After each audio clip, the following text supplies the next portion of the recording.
ਅਤੇ ਨੋਟੀਫਿਕੇਸ਼ਨ ਦੇ ਲਈ ਬੈਲ ਆਈਕਨ ਜ਼ਰੂਰ ਦਬਾਓ।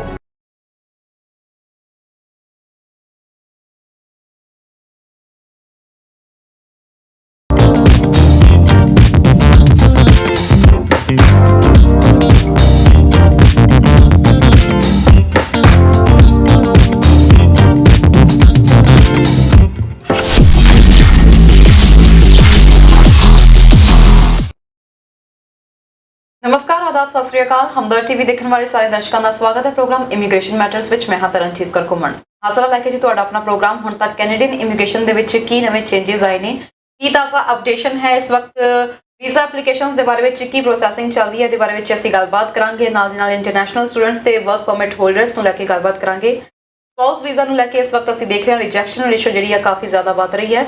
इस तो इलावा कैनेडियन इमीग्रेशन संबंधी तुहाडा कोई सवाल हैगा ਤੁਹਾਨੂੰ ਅੱਜ ਦੇ ਲਾਈਵ ਪ੍ਰੋਗਰਾਮ ਵਿੱਚ ਤੁਸੀਂ ਕਾਲ ਕਰ ਸਕਦੇ ਹੋ। ਅੱਜ ਹੈ ਟਿਊਜ਼ਡੇ ਤੇ ਟੋਰਾਂਟੋ ਸਮੇਂ ਦੇ ਮੁਤਾਬਿਕ ਵੱਜ ਚੁੱਕੇ ਨੇ।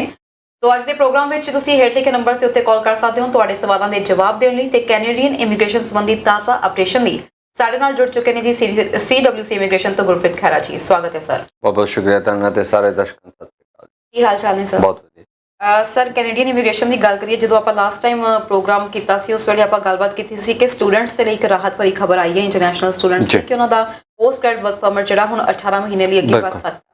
ਇਸ ਤੋਂ ਇਲਾਵਾ ਅੱਜ ਆਪਾਂ ਗੱਲ ਕਰ ਰਹੇ ਸੀ ਕਿ ਸਟੂਡੈਂਟਸ ਤੇ ਜਿਹੜੇ ਵਰਕ ਪਰਮਿਟ ਹੋਲਡਰਸ ਨੇ ਉਹਨਾਂ ਦੇ ਸਪਾਊਸਸ ਨੂੰ ਲੈ ਕੇ ਰਿਜੈਕਸ਼ਨ ਰੇਸ਼ੋ ਬਹੁਤ ਜ਼ਿਆਦਾ ਵਧ ਗਿਆ। ਬਿਲਕੁਲ ਇਹਦਾ ਕੀ ਕਾਰਨ ਹੈ? ਕਿ ਇੱਥੋਂ ਦੀਆਂ ਐਪਲੀਕੇਸ਼ਨਸ ਪ੍ਰੋਸੈਸਿੰਗ ਜ਼ਿਆਦਾ ਚੱਲ ਰਹੀ ਹੈ ਜਾਂ ਕੀ ਰੀਜ਼ਨ ਹੈ ਇਹਦਾ? ਕਰਨ ਜਦੋਂ ਵੀ ਕੋਈ ਜਿਹੜਾ ਵਰਕਰ ਜਾਂ ਸਟੂਡੈਂਟ ਹੈਗਾ ਉਹ ਆਪਣੇ ਸਪਾਊਸ ਨੂੰ ਵਰਕ ਪਰਮਿਟ ਲਈ ਅਰਜ਼ੀ ਕਰਦਾ ਜੀ, ਤਾਂ ਦੋ ਰਿਕੁਆਇਰਮੈਂਟਸ ਉਹਨਾਂ ਨੇ ਪੂਰੀਆਂ ਕਰਨੀਆਂ ਹੁੰਦੀਆਂ ਨੇ ਜੀ। ਪਹਿਲੀ ਤਾਂ ਹੈਗੀ ਹੈ ਕਿ ਉਹ ਵਰਕਰ ਹੈ ਜਿਹੜਾ ਜਾਂ ਸਟੂਡੈਂਟ ਹੈ, ਉਹ ਵਰਕਰ ਜਾਂ ਸਟੂਡੈਂਟ ਦੀ ਡੈਫੀਨੇਸ਼ਨ ਨੂੰ ਪੂਰਾ ਕਰਦਾ। ਪਹਿਲਾ ਤਾਂ ਇਹ ਹੈ, ਉਹ ਤਾਂ ਹੀ ਕਰ ਸਕਦਾ ਨਾ ਜੇ ਉਹ ਵਰਕਰ ਹੈ ਜਾਂ ਉਹ ਸਟੂਡੈਂਟ ਹੈ। ਦੂਜਾ, ਕਿਉਂਕਿ ਉਹ ਸਪਾਊਸ ਹੈ ਤਾਂ ਜਿਹੜੀ ਸਪਾਊਸ ਦੀ ਡੈਫੀਨੇਸ਼ਨ ਹੈ ਉਹ ਰੈਗੂਲੇਸ਼ਨ 4 ਦੇ ਥੱਲੇ ਹੈ, ਕਾਨੂੰਨ ਦੀ ਧਾਰਾ 4 ਦੇ ਥੱਲੇ ਹੈ। ਜਿਹਨੇ ਆਉਣਾ ਉਹਨੇ ਉਹ ਡੈਫੀਨੇਸ਼ਨ ਨੂੰ ਪੂਰਾ ਕਰਨਾ ਹੈਗਾ। ਤੋ ਜਿੰਨਾ ਚਿਰ ਇਹ ਕਾਨੂੰਨ ਦੀਆਂ ਦੋਵੇਂ ਰਿਕੁਆਇਰਮੈਂਟਸ ਪੂਰੀਆਂ ਨਹੀਂ ਹੁੰਦੀਆਂ ਉਹਨਾਂ ਚਿਰ ਆਫਿਸਰ ਨੂੰ ਕੋਈ ਅਧਿਕਾਰ ਨਹੀਂ ਹੈਗਾ ਕਿ ਉਹ ਇਸ਼ੂ ਕਰ ਸਕੇ ਉਹਨੂੰ ਵਰਕ ਪਰਮਿਟ। ਤੇ ਪਿਛਲੇ ਸਮੇਂ ਦੇ ਦੌਰਾਨ ਇਹ ਦੇਖਿਆ ਗਿਆ ਕਿ ਹੁਣ ਜਦੋਂ ਪਹਿਲਾਂ ਤਾਂ ਰੁਕਿਆ ਹੋਇਆ ਕੰਮ ਸੀ, ਹੁਣ ਜਦੋਂ ਐਪਲੀਕੇਸ਼ਨਸ ਪ੍ਰੋਸੈਸ ਹੋ ਰਹੀਆਂ ਨੇ ਤਾਂ ਰਿਫਿਊਜ਼ਲ ਰੇਟ ਹੈ ਜਿਹੜਾ ਉਹ ਬਹੁਤ ਵੱਧ ਗਿਆ ਹੈਗਾ। ਤੇ ਇਹਦੇ ਨਾਲ ਨਾਲ ਇੱਕ ਕੋਰਟ ਦਾ ਇੱਕ ਰੀਸੈਂਟ ਡਿਸੀਜਨ ਵੀ ਇਹਦੇ ਉੱਤੇ ਆਇਆ ਹੈਗਾ।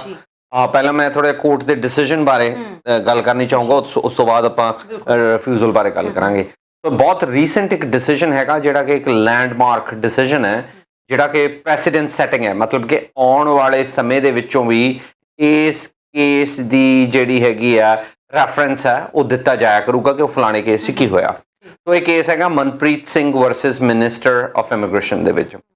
ਤਾਂ ਇਹ ਕੇਸ ਇਹ ਫੈਡਰਲ ਕੋਰਟ ਦਾ ਕੇਸ ਹੈ ਜੀ। ਇਹ ਰੀਸੈਂਟ ਕੇਸ ਹੈ ਜਿਹਦੇ ਵਿੱਚੋਂ ਫੈਡਰਲ ਕੋਰਟ ਨੇ ਜੋ ਆਫਿਸਰ ਦਾ ਦਿੱਤਾ ਹੋਇਆ ਡਿਸੀਜਨ ਉਹਨੂੰ ਵੈਲਿਡ ਮੰਨਿਆ ਹੈਗਾ। ਤੋ ਜਿਹੜੀ ਕੇਸ ਦੀ ਬੈਕਗਰਾਊਂਡ ਹੈਗੀ ਉਹ ਇਸ ਤਰ੍ਹਾਂ ਹੈ ਕਿ ਜੋ ਮਨਪ੍ਰੀਤ ਸਿੰਘ ਹੈ ਉਹ ਅਰਜ਼ੀ ਕਰਨ ਵਾਲਾ ਕੋਰਟ ਦੇ ਵਿੱਚੋਂ, ਉਸਦੀ ਜਿਹੜੀ ਵਾਈਫ ਉਹ ਕੈਨੇਡਾ ਦੇ ਵਿੱਚ ਸਟੂਡੈਂਟ ਹੈ ਤੇ ਸਟੂਡੈਂਟ ਦੇ ਦੌਰਾਨ ਹੀ ਉਹ ਅਰਜ਼ੀ ਕਰਦਾ ਹੈ ਕਿ ਉਹ ਆਪਣੀ ਵਾਈਫ ਕੋਲ ਵਰਕ ਪਰਮਿਟ ਤੇ ਜਾਣਾ ਚਾਹੁੰਦਾ ਹੈ।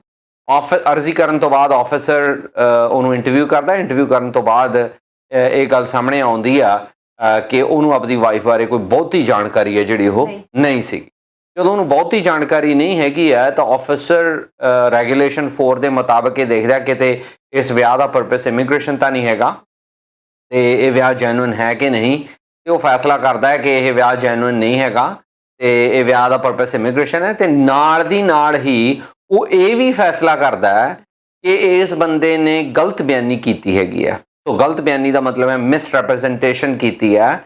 ਜੇ ਇਹਨੂੰ ਵੀਜ਼ਾ ਦੇ ਦਿੱਤਾ ਜਾਂਦਾ ਤਾਂ ਉਹ ਕਾਨੂੰਨ ਦੀ ਉਲੰਘਣਾ ਹੋਣੀ ਸੀ, ਕਿਉਂਕਿ ਇਹਦਾ ਪਰਪਸ ਤਾਂ ਸਿਰਫ ਇਮੀਗ੍ਰੇਸ਼ਨ ਹੀ ਸੀਗਾ। ਤੋ ਇਸ ਚੀਜ਼ ਨੂੰ ਲੈ ਕੇ ਉਹ ਤੇ ਜਦੋਂ ਤੁਹਾਡੇ ਤੇ ਇਹ ਫੈਸਲਾ ਕੀਤਾ ਜਾਂਦਾ ਹੈ ਕਿ ਤੁਸੀਂ ਗਲਤ ਬਿਆਨੀ ਕੀਤੀ ਹੈਗੀ ਹੈ ਤੇ ਨਾਲ ਦੀ ਨਾਲ ਉਹਦੀ ਜਿਹੜੇ ਕੌਨਸੀਕੁਐਂਸ ਹੈਗੀ ਹੈ ਉਹ ਹੈਗੀ ਕਿ ਤੁਹਾਨੂੰ 5 ਸਾਲ ਲਈ ਬੈਨ ਵੀ ਕਰ ਦਿੱਤਾ ਜਾਂਦਾ ਹੈ। ਤੁਸੀਂ 5 ਸਾਲ ਕੋਈ ਅਰਜ਼ੀ ਨਹੀਂ ਕਰ ਸਕਦੇ।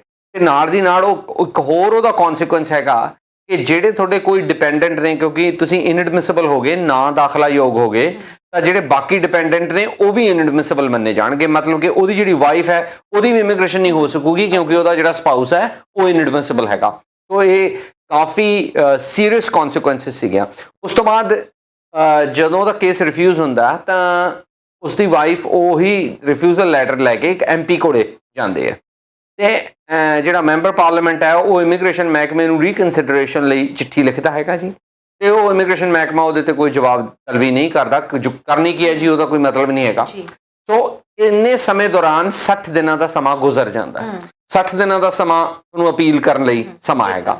ਜਦੋਂ ਤੁਹਾਡਾ ਅਪੀਲ ਦਾ ਸਮਾਂ ਗੁਜ਼ਰ ਜਾਂਦਾ ਹੈ ਉਸ ਤੋਂ ਬਾਅਦ ਉਹ ਇੱਕ ਲਾਇਰ ਨੂੰ ਕੰਟੈਕਟ ਕਰਦੀ ਹੈ ਤੇ ਲਾਇਰ ਨੂੰ ਕੰਟੈਕਟ ਕਰਨ ਤੋਂ ਬਾਅਦ ਜਿਹੜਾ ਲਾਇਰ ਹੈਗਾ ਉਹ ਕੋਰਟ ਦੇ ਵਿੱਚ ਉਹ ਅਰਜ਼ੀ ਲੈ ਕੇ ਜਾਂਦਾ ਨਾਲ ਹੀ ਉਹ ਲੇਟ ਐਪਲੀਕੇਸ਼ਨ ਫਾਈਲ ਕਰਨ ਲਈ ਵੀ ਅਰਜ਼ੀ ਕਰਦਾ ਹੈ ਕਿ ਇਹ 60 ਦਿਨਾਂ ਤੋਂ ਵੱਧ ਦਾ ਸਮਾਂ ਹੋ ਚੁੱਕਿਆ ਪਰ ਇਹਦੀ ਅਰਜ਼ੀ ਦਾਖਲ ਕੀਤੀ ਜਾਵੇ ਤੇ ਉਹ 'ਚੋਂ ਕਾਰਨ ਵੀ ਦੱਸਦਾ ਕਿ ਇਹਨੂੰ ਜਦੋਂ ਰਿਫਿਊਜ਼ਲ ਹੋਇਆ ਉਸ ਤੋਂ ਬਾਅਦ ਇਹ MP ਕੋਲੇ ਗਈ MP ਕੋਲੇ ਜਾਣ ਤੋਂ ਬਾਅਦ ਤੇ ਫਿਰ ਜਿਹੜਾ ਉਹਨੇ ਕੋਈ ਚਿੱਠੀ ਪੱਤਰ ਲਿਖਿਆ ਉਹਦਾ ਜਵਾਬ ਕੋਈ ਨਹੀਂ ਆਇਆ ਤੇ ਅਪੀਲ ਕਰਨ ਆ ਰਹੀ ਹੈ। ਸੋ ਕੋਰਟ ਨੇ 2 ਤੱਥਾਂ ਦੇ ਤੇ ਫੈਸਲਾ ਕੀਤਾ। ਪਹਿਲਾ ਇਹ ਕਿ ਉਹਦੀ ਲੇਟ ਐਪਲੀਕੇਸ਼ਨ ਨੂੰ ਨਾ ਮਨਜ਼ੂਰ ਕਰ ਦਿੱਤਾ ਕਿਉਂਕਿ ਕੋਰਟ ਨੇ ਕਿਹਾ ਕਿ MP ਦੀ ਇਹ ਜੀ ਕੋਈ ਜੁਰਿਸਡਿਕਸ਼ਨ ਨਹੀਂ ਕਿ ਉਹ ਇਮੀਗ੍ਰੇਸ਼ਨ ਨੂੰ ਚਿੱਠੀ ਲਿਖ ਕੇ ਕਹੇ ਕਿ ਇਹਦਾ ਫੈਸਲੇ ਨੂੰ ਰੀਕਨਸੀਡਰ ਕਰ ਲਿਆ ਜਾਵੇ। ਉਹਦੇ ਕੋਲ MP ਕੋਲ ਇਹੀ ਜੀ ਕੋਈ ਪਾਵਰ ਨਹੀਂ ਕਿ ਜਿਹੜੀ ਇਮੀਗ੍ਰੇਸ਼ਨ ਦੇ ਆਫੀਸਰ ਨੂੰ ਲਿਖੇ ਕਿ ਤੂੰ ਆਪਣੇ ਫੈਸਲੇ ਨੂੰ ਰੀਕਨਸੀਡਰ ਕਰ ਲੈ ਜਾਂ ਇਹਦੇ ਤੱਥ ਨੇ।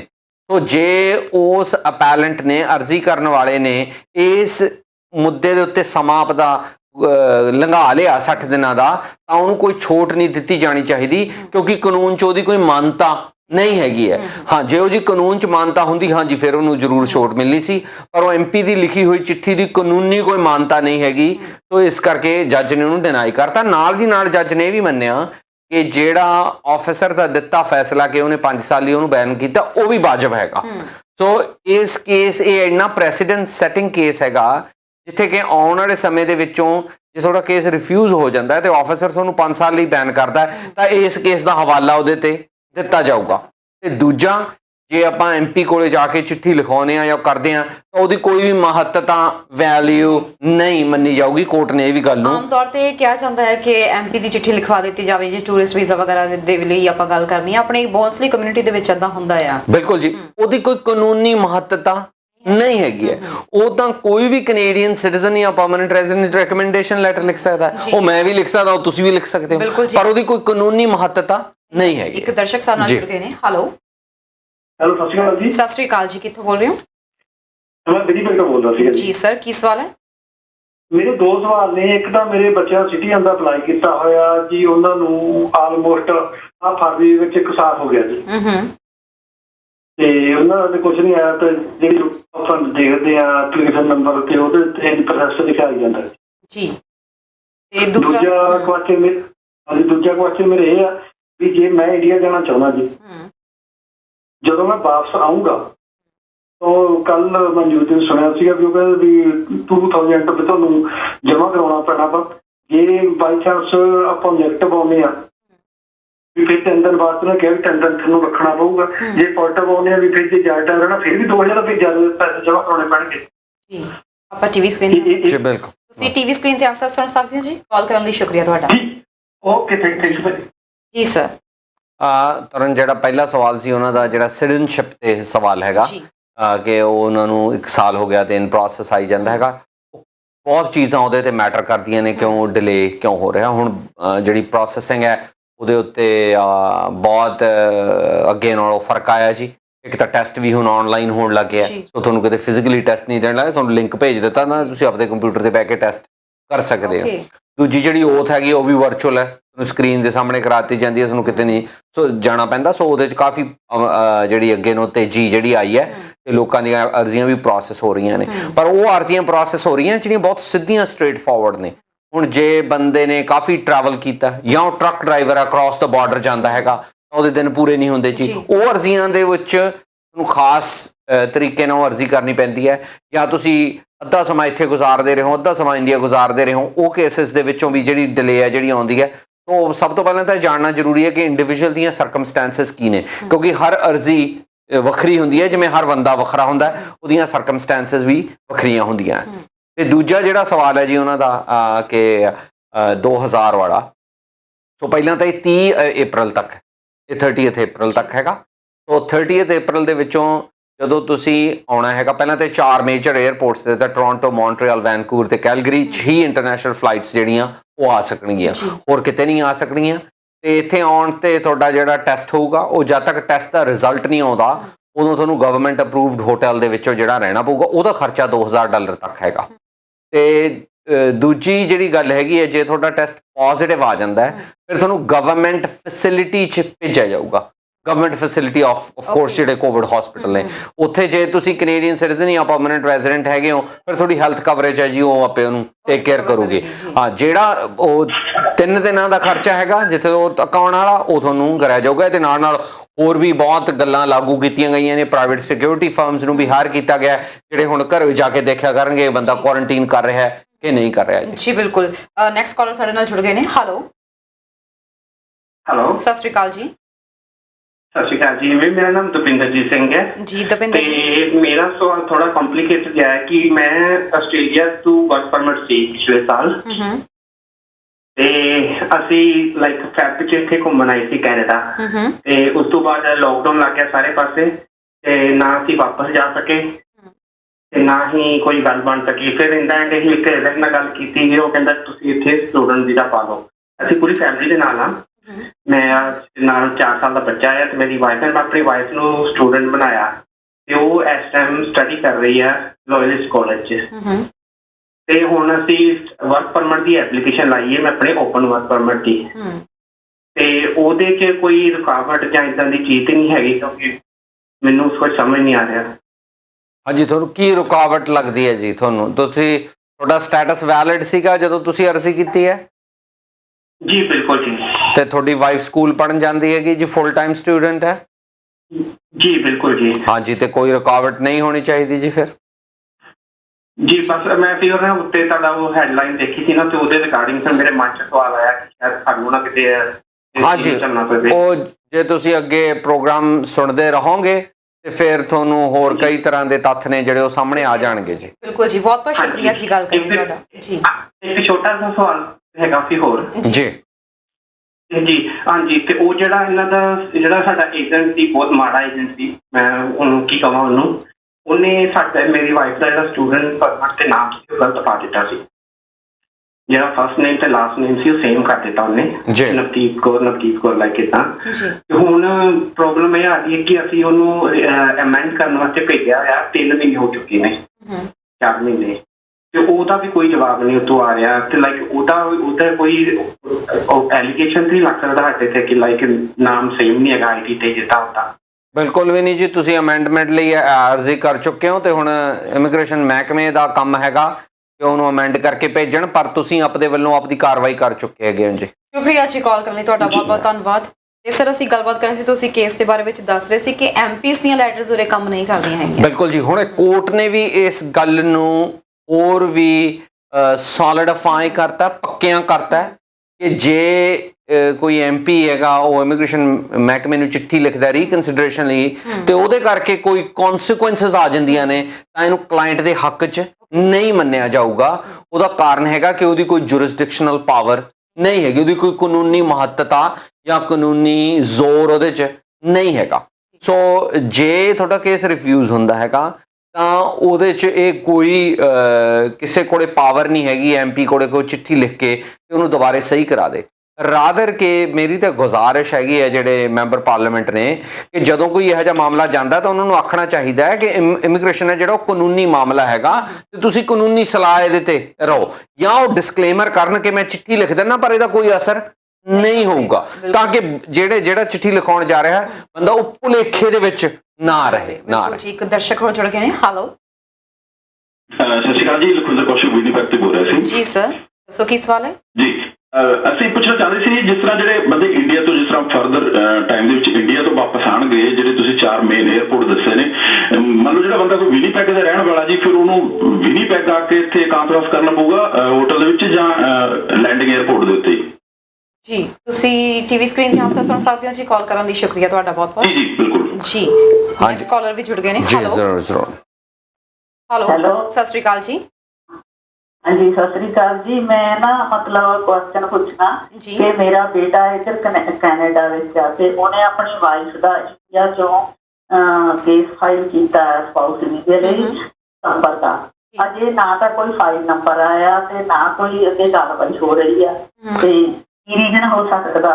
ਤੇ ਨੰਬਰ 2 ਕਿ ਮੇਰਾ ਬੇਟਾ ਜਿਹੜਾ ਹੈਗਾ ਉਹਨੂੰ ਆਪਣੇ ਵਿਜ਼ਟਰ ਵੀਜ਼ੇ ਤੇ ਬੁਲਾ ਸਕਦਾ ਜਿੰਨਾ ਚਿਰ ਉਹਦਾ ਕੰਮ ਨਹੀਂ ਬਣਦਾ। ਉਹ ਤੁਹਾਡਾ ਸਨ ਹੈ ਜੀ ਜਿਹੜਾ ਉਹ ਕੈਨੇਡੀਅਨ ਸਿਟੀਜ਼ਨ ਹੈ ਜਾਂ ਪਰਮਨੈਂਟ ਰੈਜ਼ੀਡੈਂਟ ਹੈ? PR ਆ ਮੇਰਾ ਬੇਟਾ। ਹਾਂਜੀ ਬਿਲਕੁਲ ਬਿਲਕੁਲ, ਮੈਂ ਇਹਦਾ ਜਵਾਬ ਦੇ ਤੁਸੀਂ ਟੀਵੀ ਸਕਰੀਨ ਤੇ ਆਸਾ ਸੁਣ ਸਕਦੇ ਹੋ ਜੀ। ਕਾਲ ਕਰਨ ਲਈ ਤੁਹਾਡਾ ਸ਼ੁਕਰੀਆ ਜੀ ਸਰ। ਪਹਿਲਾਂ ਲਖਵਿੰਦਰ ਜੀ ਦਾ ਆਪਾਂ ਆਨਸਰ ਕਰ ਦਈਏ। ਬਿਲਕੁਲ ਜੀ। ਸੋ ਇਹ ਜਿਹੜੀ list of government approved hotels ਹੈਗੀ ਹੈ ਜੀ, ਜਿਹੜੀ ਇਹ ਥਰਸਡੇ ਤੱਕ ਆਪਣੇ ਕੋਲ ਆ ਜਾਣੀ ਚਾਹੀਦੀ ਹੈ। ਸੋ ਉਸੇ ਤੋਂ ਬਾਅਦ ਇਹ ਗੱਲ ਜਿਹੜੀ ਹੈਗੀ ਹੈ ਸਪਸ਼ਟ ਹੋਊਗੀ ਕਿ ਉਹਨਾਂ ਨੂੰ ਕਿੱਥੇ ਕੁਆਰੰਟੀਨ ਕਰਨਾ ਦਿੱਤਾ ਜਾਊਗਾ। ਹਾਂਜੀ, ਇਹਦੇ ਤੇ ਜ਼ਰੂਰ ਵਿਚਾਰ ਕੀਤਾ ਗਿਆ ਹੋਊਗਾ ਕਿ ਜੇ ਉਹ ਮੇਜਰ 에ਅਰਪੋਰਟ ਦੇ ਉੱਤੇ ਹੈਗਾ ਤੇ ਸ਼ਹਿਰ ਦੂਰ ਹੈ, ਉਸ ਤੋਂ ਬਾਅਦ ਉਹਦਾ ਕੀ ਕੀਤਾ ਜਾਵੇ। ਸੋ ਜਿਹੜੇ ਗਵਰਨਮੈਂਟ ਅਪਰੂਵਡ ਹੋਟਲਸ ਨੇ ਉਹ ਮੇਬੀ ਤੁਹਾਡੇ ਘਰ ਦੇ ਕੋਲੇ ਵੀ ਹੋ ਸਕਦੇ ਹੈਗੇ, ਉਹ ਡਿਪੈਂਡਿੰਗ ਔਨ ਸਰਕਮਸਟੈਂਸਸ ਹੈ। ਪਰ ਇਹਦੀ ਲਿਸਟ ਹੈ ਜਿਹੜੀ ਇਹ ਥਰਸਡੇ ਤੱਕ ਆ ਜੂਗੀ ਜੀ। ਇਸ ਤੋਂ ਬਾਅਦ ਮੈਮ ਦੇ ਸਵਾਲ ਦਾ ਵੀ ਆਪਾਂ ਜਵਾਬ ਦੇ ਦਈਏ ਆਪਣੇ ਬੇਟੇ ਦੇ ਸਪਾਊਸ ਵੀਜ਼ਾ। ਬਿਲਕੁਲ ਜੀ। ਸੋ ਜਿਹੜੀ ਅੱਜ ਆਪਾਂ ਗੱਲਬਾਤ ਕਰ ਰਹੇ ਸੀ ਉਹ ਸਟੂਡੈਂਟ ਤੇ ਵਰਕਰਸ ਦੇ ਸਪਾਊਸਸ ਦੇ ਉੱਤੇ ਸੀ, ਪਰ ਇਹ ਵੀ ਸਵਾਲ ਹੈਗਾ ਜਿਹੜਾ ਬਹੁਤ ਰੀਜ਼ਨੇਬਲ ਸਵਾਲ ਹੈ ਇਹਨਾਂ ਦਾ। ਸਭ ਤੋਂ ਪਹਿਲਾਂ ਤਾਂ ਜੇ ਉਹਨਾਂ ਨੇ ਸੈਪਟੰਬਰ 'ਚ ਕੀਤਾ ਹੈਗਾ ਜੀ ਤਾਂ ਹੁਣ ਤੱਕ ਉਹਨਾਂ ਕੋਲੇ ਟੈਂਪਰੇਰੀ ਫਾਈਲ ਨੰਬਰ ਹੈ ਜਿਹੜਾ ਉਹ ਆ ਜਾਣਾ ਚਾਹੀਦਾ ਸੀਗਾ, ਕਿਉਂਕਿ ਹੁਣ ਜਿਹੜੀ ਇਸ ਵੇਲੇ ਸਿਨੈਰੀਓ ਹੈਗਾ ਉਹ ਇਹ ਹੈਗਾ ਕਿ ਜਿਹੜਾ ਤੁਹਾਨੂੰ ਪਹਿਲਾਂ ਟੈਂਪਰੇਰੀ ਫਾਈਲ ਨੰਬਰ ਦੇ ਦਿੱਤਾ ਜਾਂਦਾ, ਉਹ ਟੈਂਪਰੇਰੀ ਫਾਈਲ ਨੰਬਰ ਦੇਣ ਤੋਂ ਬਾਅਦ ਜਦੋਂ ਆਫਿਸਰ ਮੂਹਰੇ ਫਾਈਲ ਜਾਂਦੀ ਹੈ ਤੇ ਉਹ ਫਾਈਲ ਦੀ ਕੰਪਲੀਟਨੈਸ ਲਈ ਰੈਗੂਲੇਸ਼ਨ 10 ਦੇ ਮੁਤਾਬਕ ਉਹਨੂੰ ਚੈੱਕ ਕਰਦਾ। ਰੈਗੂਲੇਸ਼ਨ 10 ਜਿਹੜੀ ਕਾਨੂੰਨ ਦੀ ਧਾਰਾ 10 ਹੈ ਉਹ ਕਹਿੰਦੀ ਹੈ ਕਿ ਅਰਜ਼ੀ ਨੂੰ ਉਦੋਂ ਤੱਕ ਦਾਖਲ ਨਾ ਮੰਨਿਆ ਜਾਵੇ ਜਦੋਂ ਤੱਕ ਉਹ ਫਾਰਮ ਤੇ ਕੰਟੈਂਟ ਦੇ ਵਿੱਚ ਪੂਰੀ ਹੈ। ਮਤਲਬ ਕਿ ਜੋ ਸਮਾਨ ਚਾਹੀਦਾ ਉਹ ਹੋਣਾ ਚਾਹੀਦਾ ਵਿੱਚ, ਜਿੱਥੇ ਦਸਤਖਤ ਹੋਣੇ ਚਾਹੀਦੇ ਉੱਥੇ ਦਸਤਖਤ ਹੋਣੇ ਚਾਹੀਦੇ ਨੇ, ਫੀ ਹੈ ਜੋ ਵੀ ਉਹਦਾ ਕੰਟੈਂਟ ਹੈਗਾ ਉਹਦੀ ਪੂਰਨਤਾ ਹੈਗੀ ਹੈ, ਕੰਪਲੀਟਨੈਸ ਹੈ, ਉਹ ਹੋਣੀ ਚਾਹੀਦੀ ਹੈ। ਜੋ ਨਹੀਂ ਹੈਗੀ ਤਾਂ ਵਾਪਸ ਕਰ ਦਿੱਤੀ ਜਾਵੇ। ਪਰ ਕੋਵਿਡ ਦੇ ਦੌਰਾਨ ਇੱਕ ਐਗਜ਼ੈਂਪਸ਼ਨ ਦਿੱਤੀ ਗਈ ਹੈ ਕਿ ਜਿਹੜੀ ਧਾਰਾ 10 ਦੀ ਨੂੰ ਐਗਜ਼ੈਂਪਟ ਕੀਤਾ ਗਿਆ ਕਿ ਜੋ ਪੂਰੀ ਵੀ ਨਹੀਂ ਅਰਜ਼ੀ ਤਾਂ ਉਹਨੂੰ ਦਾਖਲ ਕਰ ਲਿਆ ਜਾਵੇ। ਦਾਖਲ ਕਰਕੇ ਤੇ ਜੋ ਰਹਿੰਦੇ ਕਾਗਜ਼ ਨੇ ਉਹ ਟੈਂਪਰੇਰੀਲੀ ਤੌਰ ਤੇ ਮੰਗਾ ਲਏ ਜਾਣ। ਜਿੱਦਾਂ ਉਹ ਪੂਰੀ ਹੋ ਜਾਏ ਉਦੋਂ ਨੂੰ ਪੂਰਾ ਫਾਈਲ ਨੰਬਰ ਇਸ਼ੂ ਕਰ ਦਿੱਤਾ ਜਾਵੇ। ਜੇ ਉਹ ਪਹਿਲਾਂ ਹੀ ਪੂਰੀ ਹੈ ਤਾਂ ਕੰਪਲੀਟ ਫਾਈਲ ਨੰਬਰ ਇਸ਼ੂ ਕਰ ਦਿੱਤਾ ਜਾਵੇ। ਸੋ ਸੈਪਟੰਬਰ ਤੋਂ ਹੁਣ ਫੈਬਰਵਰੀ ਹੋ ਗਿਆ। ਸੋ ਜੇ ਤੁਹਾਨੂੰ ਟੈਂਪਰੇਰੀ ਫਾਈਲ ਨੰਬਰ ਨਹੀਂ ਆਇਆ ਤਾਂ ਜੇ ਤੁਸੀਂ ਖੁਦ ਫਾਈਲ ਕੀਤਾ ਹੈਗਾ ਤਾਂ ਇਮੀਗ੍ਰੇਸ਼ਨ ਨੂੰ ਕੰਟੈਕਟ ਕਰੋ ਜੀ, ਜਾਂ ਜਿਹੜਾ ਤੁਹਾਡਾ ਰਿਪਰੈਜ਼ੈਂਟੇਟਿਵ ਹੈ ਤੁਸੀਂ ਉਹਨੂੰ ਕੰਟੈਕਟ ਕਰ ਸਕਦੇ ਹੋ, ਜਾਂ ਸਾਡੇ ਆਫਿਸ ਨੂੰ ਵੀ ਕਾਲ ਕਰ ਸਕਦੇ ਹੋ। ਹੁਣ ਇਹ ਸਵਾਲ ਦਾ ਦੂਜਾ ਹਿੱਸਾ ਉਹਨਾਂ ਦਾ ਜਿਹੜਾ ਸੀਗਾ ਕਿ ਉਹ ਵਿਜ਼ਟਰ ਵੀਜ਼ੇ ਤੇ ਬੁਲਾ ਸਕਦੇ ਆ। ਹਾਂਜੀ, ਇਹਦੇ 'ਚ ਜਿਹੜਾ ਸੈਕਸ਼ਨ 22 ਹੈ ਉਹਨੂੰ ਵੀ ਐਗਜ਼ੈਂਪਟ ਕੀਤਾ ਗਿਆ ਹੈ। ਇਹ ਆਪਾਂ ਇੱਕ ਪ੍ਰੋਗਰਾਮ ਵੀ ਇਹਦੇ ਉੱਤੇ ਤੁਹਾਨੂੰ ਯਾਦ ਹੈ ਕੀਤਾ ਸੀਗਾ ਜਦੋਂ ਇਹ ਐਗਜ਼ੈਂਪਸ਼ਨ ਕੀਤੀ ਗਈ ਸੀ। ਉਹਦੇ 'ਚ ਜਿਹੜੇ ਵੀ ਪਰਮਨੈਂਟ ਰੈਜ਼ੀਡੈਂਟ ਜਾਂ ਸਿਟੀਜ਼ਨ ਆਪਣੇ ਵਿਆਹ ਦਾ ਕੇਸ ਜਿਨ੍ਹਾਂ ਨੇ ਅਪਲਾਈ ਕੀਤਾ ਹੋਇਆ ਤੇ ਉਹ ਆਪਣੇ ਸਪਾਊਸ ਨੂੰ ਵਿਜ਼ਟਰ ਵੀਜ਼ਾ ਤੇ ਬੁਲਾਉਣਾ ਚਾਹੁੰਦੇ ਨੇ, ਕੁਝ ਛੋਟਾਂ ਦਿੱਤੀਆਂ ਗਈਆਂ ਨੇ, ਪਰ ਉਹਨਾਂ ਨੇ ਸਰਟਨ ਕੰਡੀਸ਼ਨ ਪੂਰੀਆਂ ਕਰਨੀਆਂ। ਸੋ ਪਹਿਲੀ ਕੰਡੀਸ਼ਨ ਹੈਗੀ ਹੈ ਕਿ ਜਿਹੜਾ ਸਪਾਂਸਰ ਹੈਗਾ, ਜਿਹੜਾ ਕਾਲਰ ਦਾ ਸਨ ਹੈਗਾ, ਉਹਨਾਂ ਨੇ ਆਪਣੀ ਸਪਾਂਸਰਸ਼ਿਪ ਐਲੀਜੀਬਿਲਿਟੀ ਮੀਟ ਕੀਤੀ ਹੋਣੀ ਚਾਹੀਦੀ ਹੈ, ਨੰਬਰ 1। ਨੰਬਰ 2, ਜਿਹੜਾ ਐਪਲੀਕੈਂਟ ਹੈ, ਜਿਹੜੀ ਉਹਦੀ ਵਾਈਫ ਹੈ, ਉਹਨੇ ਇਨ ਪ੍ਰਿੰਸੀਪਲ ਅਪਰੂਵਲ ਉਹਦਾ ਹੋਣਾ ਚਾਹੀਦਾ। ਤੀਜਾ, ਉਸ ਦੇਸ਼ ਨਾਲ ਉਹਦੇ ਜਿਹੜੇ ਕੰਟੈਕਟ ਟਾਈਜ਼ ਹੋਣੀ ਚਾਹੀਦੀਆਂ ਨੇ। ਤੇ ਚੌਥਾ, ਉਹਦੇ ਕੋਲ ਸਿਗਨੀਫੀਕੈਂਟ ਪਲਾਨ ਹੋਣਾ ਚਾਹੀਦਾ ਹੈ ਕਿ ਜੇ ਕੱਲ੍ਹ ਨੂੰ ਕੇਸ ਮਨਜ਼ੂਰ ਨਹੀਂ ਹੁੰਦਾ ਤਾਂ ਉਹ ਦੇਸ਼ ਛੱਡ ਕੇ ਕਿਵੇਂ ਜਾਏਗੀ। ਸੋ ਜੇ ਚਾਰੇ ਚੀਜ਼ਾਂ ਪੂਰੀਆਂ ਕਰਦੇ ਆ, ਹਾਂਜੀ, ਫਿਰ ਵਿਜ਼ਟਰ ਵੀਜ਼ਾ ਉਹਨੂੰ ਜ਼ਰੂਰ ਮਿਲ ਜੂਗਾ। ਪਰ ਇਹ ਕਾਲਰ ਦੇ ਸਪੈਸੀਫਿਕ ਕੇਸ ਦੇ ਵਿੱਚੋਂ ਹਾਲੇ ਤੱਕ ਤਾਂ ਉਹਨਾਂ ਨੂੰ ਫਾਈਲ ਨੰਬਰ ਵੀ ਨਹੀਂ ਆਇਆ। ਸੋ ਉਹਨਾਂ ਦਾ ਅਪਰੂਵਲ ਇਨ ਪ੍ਰਿੰਸੀਪਲ ਜਾਂ ਸਪਾਂਸਰਸ਼ਿਪ ਅਪਰੂਵਲ ਨਹੀਂ ਹੋਇਆ ਹੋਊਗਾ। ਉਹਦੇ ਲਈ ਕਾਨੂੰਨੀ ਚਾਰਾਜੋਈ ਪਹਿਲਾਂ ਕਰਨੀ ਪੈਣੀ ਹੈ। ਹਾਂਜੀ, ਬਿਲਕੁਲ ਇਹ ਗੱਲ ਰੀਜ਼ਨੇਬਲ ਹੈ ਕਿ ਅੱਜ ਕੱਲ੍ਹ ਬਹੁਤ ਜ਼ਿਆਦਾ ਦੇਰੀ ਹੈ ਜਿਹੜੀ ਸਪਾਊਸਲ ਕੇਸਿਸ ਦੇ ਵਿੱਚ ਲੱਗ ਰਹੀ ਹੈਗੀ ਹੈ। ਇਸੇ ਕਰਕੇ ਐਗਜ਼ੈਂਪਸ਼ਨ ਹੈ ਜਿਹੜੀ ਦਿੱਤੀ ਗਈ ਹੈ। ਸੋ ਮੈਂ ਕਾਲਰ ਨੂੰ ਰਿਕੁਐਸਟ ਕਰੂੰਗਾ ਸਾਡੇ ਆਫਿਸ ਨੂੰ ਕਾਲ ਕਰ ਲੈਣ ਜੀ, ਤੇ ਫਿਰ ਇਹਨਾਂ ਦੀ ਅੱਗੇ ਮਦਦ ਹੈ ਜਿਹੜੀ ਉਹ ਕੀਤੀ ਜਾ ਸਕਦੀ ਹੈ। ਬਿਲਕੁਲ ਜੀ, 2 ਕਾਲਰ ਸਾਡੇ ਨਾਲ ਹੋ ਚੁੱਕੇ ਨੇ, ਪਹਿਲਾਂ ਉਹਨਾਂ ਦੀਆਂ ਕਾਲਸ ਲੈ ਲਈ, ਫਿਰ ਅਸੀਂ ਆਪਣੇ ਟੌਪਿਕ ਤੇ ਆਉਂਦੇ ਹਾਂ। ਹੈਲੋ, ਸਤਿ ਸ਼੍ਰੀ ਅਕਾਲ, ਮੈਂ ਬੋਲ ਰਿਹਾ ਹਾਂ। ਸਤਿ ਸ਼੍ਰੀ ਅਕਾਲ ਜੀ। ਮੈਂ ਕੁਐਸਚਨ ਪੁੱਛਣਾ, ਮੇਰੇ ਕਜ਼ਨ ਨੇ ਨਾ ਆਪਣੇ ਮੁੰਡੇ ਦੇ ਬੈਚ ਵਿੱਚ ਆਣਾ ਸੀ। ਸਰ ਤੁਹਾਡੀ ਆਵਾਜ਼ ਬਹੁਤ ਡਿਸਟਰਬੈਂਸ ਆ ਰਹੀ ਹੈ, ਤੁਹਾਡੀ ਆਵਾਜ਼ ਨਹੀਂ ਸੁਣਾਈ ਦੇ ਰਹੀ, ਪਲੀਜ਼ ਇੱਕ ਵਾਰੀ ਦੁਬਾਰਾ ਰਿਪੀਟ ਕਰਿਓ। ਮੇਰੇ ਕਜ਼ਨ ਨੇ ਦਸੰਬਰ ਚ ਆਣਾ, ਮਈ ਚ ਆਣਾ ਸੀ ਸਟੂਡੈਂਟ ਵੀਜ਼ਾ ਤੇ। ਉਹਦਾ ਬਾਇਓਮੈਟ੍ਰਿਕ ਹੋ ਗਈ ਹੈ ਆਪਣੇ ਇੰਡੀਆ ਚ ਜਨਵਰੀ ਦੇ ਵਿੱਚ, ਤੇ ਉਹਨਾਂ ਨੇ ਪਾਸਪੋਰਟ ਅਗਲੇ ਸਾਲ ਫਰਵਰੀ ਚ ਐਕਸਪਾਇਰ ਹੋ ਰਿਹਾ, ਤੇ ਉਹ ਆਪਣਾ ਪਾਸਪੋਰਟ ਇੰਡੀਆ ਚ ਨਵਾਂ ਬਣਵਾ ਸਕਦੇ ਆ ਜਾਂ ਕੋਈ ਇਸੇ ਤੇ ਰਹਿਣਾ ਪੈਣਾ, ਕੋਈ ਬਾਇਓਮੈਟ੍ਰਿਕ ਕਿਸੇ ਪਾਸਪੋਰਟ ਤੇ? ਤੁਸੀਂ ਟੀਵੀ ਸਕਰੀਨ ਤੇ ਆਨਸਰ ਸੁਣ ਸਕਦੇ ਹੋ ਜੀ। ਕਾਲ ਕਰਨ ਲਈ ਤੁਹਾਡਾ ਬਹੁਤ ਬਹੁਤ ਸ਼ੁਕਰੀਆ ਜੀ ਸਰ। ਹਾਂਜੀ, ਉਹਨਾਂ ਨੂੰ ਫੋਰਨ ਪੇਸ਼ਤਰ ਆਪਦਾ ਪਾਸਪੋਰਟ ਆ ਜਿਹੜਾ ਉਹ ਰੀਨਿਊ ਕਰਾ ਲੈਣਾ ਚਾਹੀਦਾ ਹੈ, ਕਿਉਂਕਿ ਜਦੋਂ ਵੀ ਤੁਸੀਂ ਟਰੈਵਲ ਕਰਨਾ ਤੁਹਾਡਾ ਪਾਸਪੋਰਟ ਆ ਜਿਹੜਾ ਉਹ 6 ਮਹੀਨੇ ਤੋਂ ਵੱਧ ਵੈਲਿਡ ਹੋਣਾ ਚਾਹੀਦਾ ਹੈ। ਤੋ ਜੇ ਉਹਨੇ ਮਈ 'ਚ ਆਉਣਾ ਹੈਗਾ ਤੇ ਮਈ ਤੋਂ ਹੁਣ ਤਾਂ ਫੈਬਰਰੀ ਤੱਕ 6 ਮਹੀਨੇ ਤੋਂ ਘੱਟ ਦਾ ਸਮਾਂ ਰਹਿ ਗਿਆ, ਤੋ ਫੋਰਨ ਪੇਸ਼ਤਰ ਉਹ ਆਪਦਾ ਜਿਹੜਾ ਪਾਸਪੋਰਟ ਨੂੰ ਰੀਨਿਊ ਕਰਾ ਲੈਣ। ਤੇ ਦੂਜੇ ਬਾਇਓਮੈਟ੍ਰਿਕ ਪਾਸਪੋਰਟ ਕਰਕੇ ਨਹੀਂ ਹੋਏ ਜੀ, ਬਾਇਓਮੈਟ੍ਰਿਕ ਉਹ ਇੰਡੀਵਿਜੂਅਲ ਦੇ ਹੋਏ ਨੇ, ਪਾਸਪੋਰਟ ਦੇ ਬਾਇਓਮੈਟ੍ਰਿਕਸ ਨਹੀਂ ਹੋਏ। ਪਾਸਪੋਰਟ ਤਾਂ ਐਕਸਪਾਇਰ ਹੋਣ ਵਾਲੀ ਚੀਜ਼ ਹੈ, ਪਾਸਪੋਰਟ ਦਾ ਬਾਇਓਮੈਟ੍ਰਿਕਸ ਨਾਲ ਕੋਈ ਸੰਬੰਧ ਨਹੀਂ ਹੈਗਾ।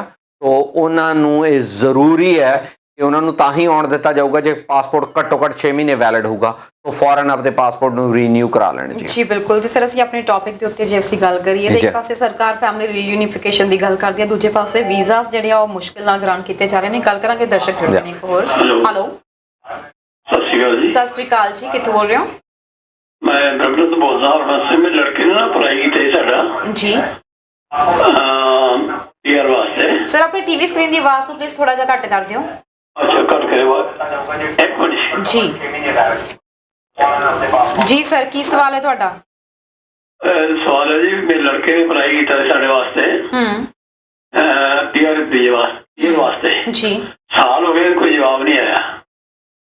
ਪੇਰੈਂਟਸ ਐਂਡ ਗ੍ਰੈਂਡ ਪੇਰੈਂਟਸ ਤੁਹਾਡੇ ਸਨ ਨੂੰ ਪਿਛਲੇ ਸਾਲ ਜਿਹੜਾ ਇਨਵੀਟੇਸ਼ਨ ਟੂ ਅਪਲਾਈ ਆ ਗਿਆ ਸੀਗਾ ਜੀ? ਆਈ ਥਿੰਕ ਉਹਨਾਂ ਨੇ ਫੋਨ ਡਿਸਕਨੈਕਟ ਕਰ ਦਿੱਤਾ, ਉਹਨਾਂ ਨੇ ਪੂਰੀ ਗੱਲ ਨਹੀਂ ਸੁਣੀ। ਹਾਂਜੀ, ਸੋ ਉਹਨਾਂ ਨੇ ਆਪਦਾ ਸਵਾਲ ਵੀ ਆਪਾਂ ਨੂੰ ਪੂਰੀ ਤਰ੍ਹਾਂ ਨਹੀਂ ਦੱਸਿਆ ਹੈਗਾ ਕਿ ਕਿਵੇਂ ਅਪਲਾਈ ਕੀਤਾ ਹੈ, ਉਹ ਕਿਸ ਤਰ੍ਹਾਂ ਕੀਤਾ ਹੈਗਾ ਜੀ। ਸੋ ਸਾਲ ਤਾਂ ਟਾਈਮ ਬਹੁਤ ਘੱਟ ਹੈਗਾ। ਤੁਹਾਨੂੰ ਵੈਸੇ ਵੀ ਦੱਸਣਾ ਚਾਹੁੰਦਾ ਕਿ ਆਮ ਤੌਰ ਤੇ 4 ਸਾਲ ਦਾ ਸਮਾਂ ਜਿਹੜਾ ਉਹ ਪੇਰੈਂਟਸ ਐਪਲੀਕੇਸ਼ਨ ਨੂੰ ਲੱਗਦਾ ਹੈਗਾ ਜੀ। ਸੋ ਜਿਹੜੇ ਇਸ ਵੇਲੇ 17-18 ਵਾਲੇ ਕੇਸ ਨੇ ਉਹਨਾਂ ਦੀ ਵਾਰੀ ਹੈ ਜਿਹੜੀ ਉਹ ਆ ਰਹੀ ਹੈ ਜੀ। ਬਿਲਕੁਲ ਦਰਸ਼ਕਾਂ ਨੂੰ ਅਪੀਲ ਹੈ, ਜਦੋਂ ਤੁਸੀਂ ਸਵਾਲ ਪੁੱਛਦੇ ਹੁੰਦੇ ਇੱਕ ਵਾਰੀ ਆਪਣਾ ਪੂਰਾ ਸਵਾਲ ਪੁੱਛ ਲਿਆ ਕਰੋ, ਉਸ ਤੋਂ ਬਾਅਦ ਫੋਨ ਡਿਸਕਨੈਕਟ ਕਰਿਆ ਕਰੋ। ਇਹ ਤੁਹਾਨੂੰ ਦੱਸ ਕੇ ਕਿ ਤੁਹਾਨੂੰ ਟੀਵੀ ਸਕਰੀਨ ਤੇ ਆਨਸਰ ਦਿੱਤਾ ਜਾਏਗਾ। ਤੇ ਸਰ ਅਸੀਂ ਗੱਲ ਕਰ ਰਹੇ ਸੀ ਜਿਹੜੇ ਇਸ ਵਕਤ ਬਿਲਕੁਲ ਜੀ ਵੀਜ਼ਾਸ ਜਿਹੜੇ ਇਸ ਵਕਤ ਸਪਾਊਸ ਵੀਜ਼ਾਸ ਦੇ ਉੱਤੇ ਰਿਜੈਕਸ਼ਨ ਰੇਸ਼ੋ ਵੱਧ ਰਹੀ ਹੈ। ਬਿਲਕੁਲ ਕਰਨ ਤੁਸੀਂ ਜਿਹੜਾ ਪੁਆਇੰਟ ਰੇਜ਼ ਕੀਤਾ ਸੀ ਕਿ ਸਰਕਾਰ ਇੱਕ ਪਾਸੇ ਤਾਂ ਫੈਮਿਲੀ ਰੀਯੂਨੀਫਿਕੇਸ਼ਨ ਦੀ ਗੱਲ ਕਰਦੀ ਹੈ ਤੇ ਦੂਜੇ ਪਾਸੇ ਇਹਨਾਂ ਦੇ ਕੇਸ ਨੇ ਜਿਹੜੇ ਰਿਫਿਊਜ਼ ਹੁੰਦੇ ਨੇ। ਇਹ ਦੋਵੇਂ ਚੀਜ਼ਾਂ ਬਹੁਤ ਇੱਕ ਦੂਜੇ ਤੋਂ ਵੱਖਰੀਆਂ ਨੇ। ਜਿਹੜਾ ਫੈਮਿਲੀ ਰੀਯੂਨੀਫਿਕੇਸ਼ਨ ਪ੍ਰੋਗਰਾਮ ਹੈ ਉਹ ਕੈਨੇਡੀਅਨ ਸਿਟੀਜ਼ਨਸ਼ੀ ਤੇ ਪਰਮਨੈਂਟ ਰੈਜ਼ੀਡੈਂਸ ਲਈ ਹੈ, ਉਸ ਵਰਕਰਸ ਤੇ ਸਟੂਡੈਂਟਸ ਲਈ ਨਹੀਂ ਹੈਗਾ।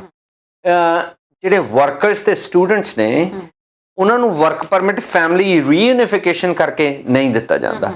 ਉਹਨਾਂ ਨੂੰ ਜਿਹੜਾ ਵਰਕ ਪਰਮਿਟ ਦਿੱਤਾ ਜਾਂਦਾ ਉਹ ਧਾਰਾ 205 ਥੱਲੇ ਦਿੱਤਾ ਜਾਂਦਾ। ਧਾਰਾ 205 ਹੈ ਜਿਹੜੀ ਉਹ ਕਹਿੰਦੀ ਹੈ ਕਿ ਕੈਨੇਡਾ ਦੀ ਇਕਨੋਮੀ ਨੂੰ ਬੈਨੀਫਿਟ ਕਰਨ ਲਈ ਜੇ ਕੋਈ ਪ੍ਰਿਵਿਲੇजेस ਦਿੱਤੀਆਂ ਜਾਂਦੀਆਂ ਜਾਣ ਜਿਹੜੀਆਂ ਕਿ ਦੂਜੇ ਦੇਸ਼ਾਂ ਦੇ ਮੁਕਾਬਲੇ ਆਪਾਂ ਕੰਪੀਟੀਸ਼ਨ 'ਚ ਰਹਿ ਸਕੀਏ, ਇਹ ਉਹ ਪ੍ਰਿਵਿਲੇਜ ਦਾ ਨਤੀਜਾ ਹੈਗਾ, ਇਹ ਰੀਯੂਨੀਫਿਕੇਸ਼ਨ ਦਾ ਨਤੀਜਾ ਨਹੀਂ ਹੈਗਾ।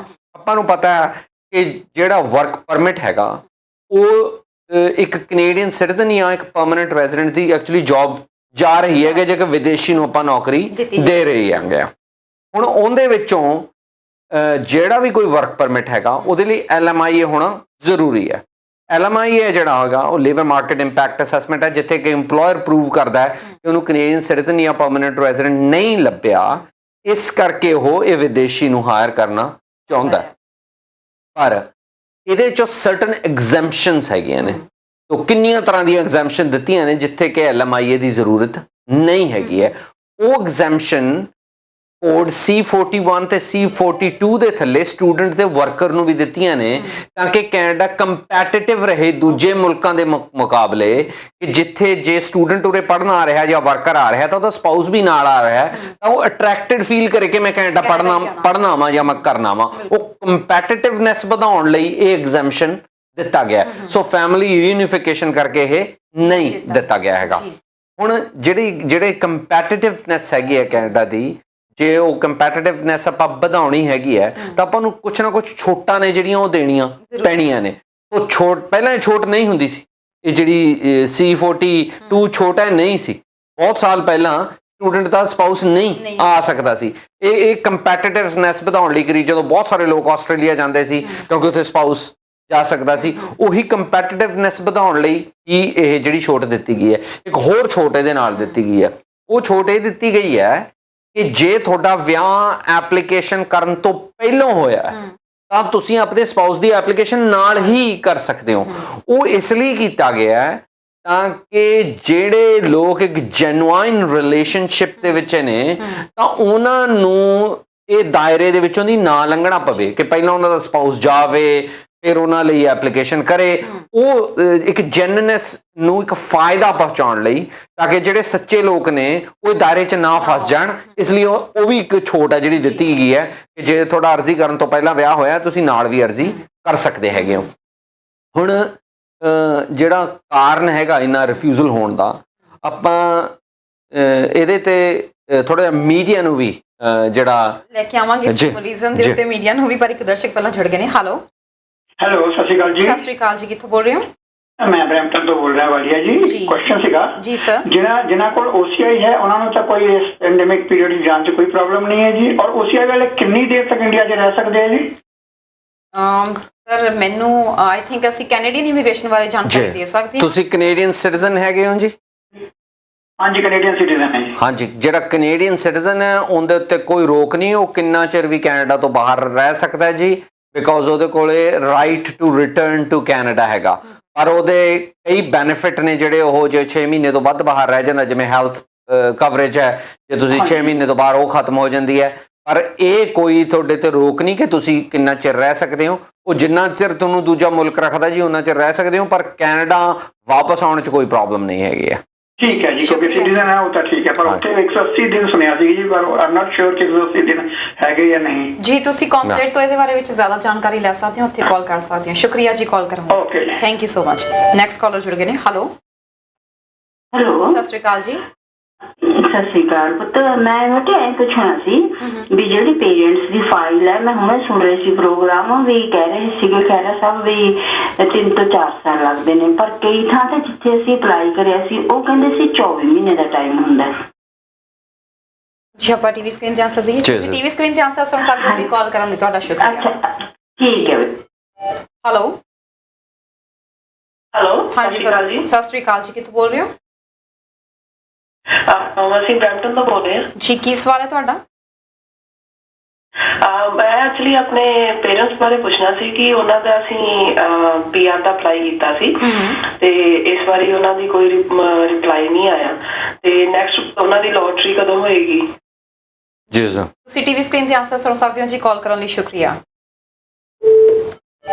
ਹੈਲੋ ਤਰਨ ਜੀ, ਸਤਿ ਸ਼੍ਰੀ ਅਕਾਲ। ਪੀਕੇ ਕੋਲ ਬੋਲ ਰਿਹਾ ਜੀ। ਖੈਰਾ ਸਾਹਿਬ ਸਤਿ ਸ਼੍ਰੀ ਅਕਾਲ ਜੀ। ਸਤਿ ਸ਼੍ਰੀ ਅਕਾਲ ਜੀ। ਕੋਲ ਜੀ, ਕੀ ਸਵਾਲ ਹੈ ਤੁਹਾਡਾ?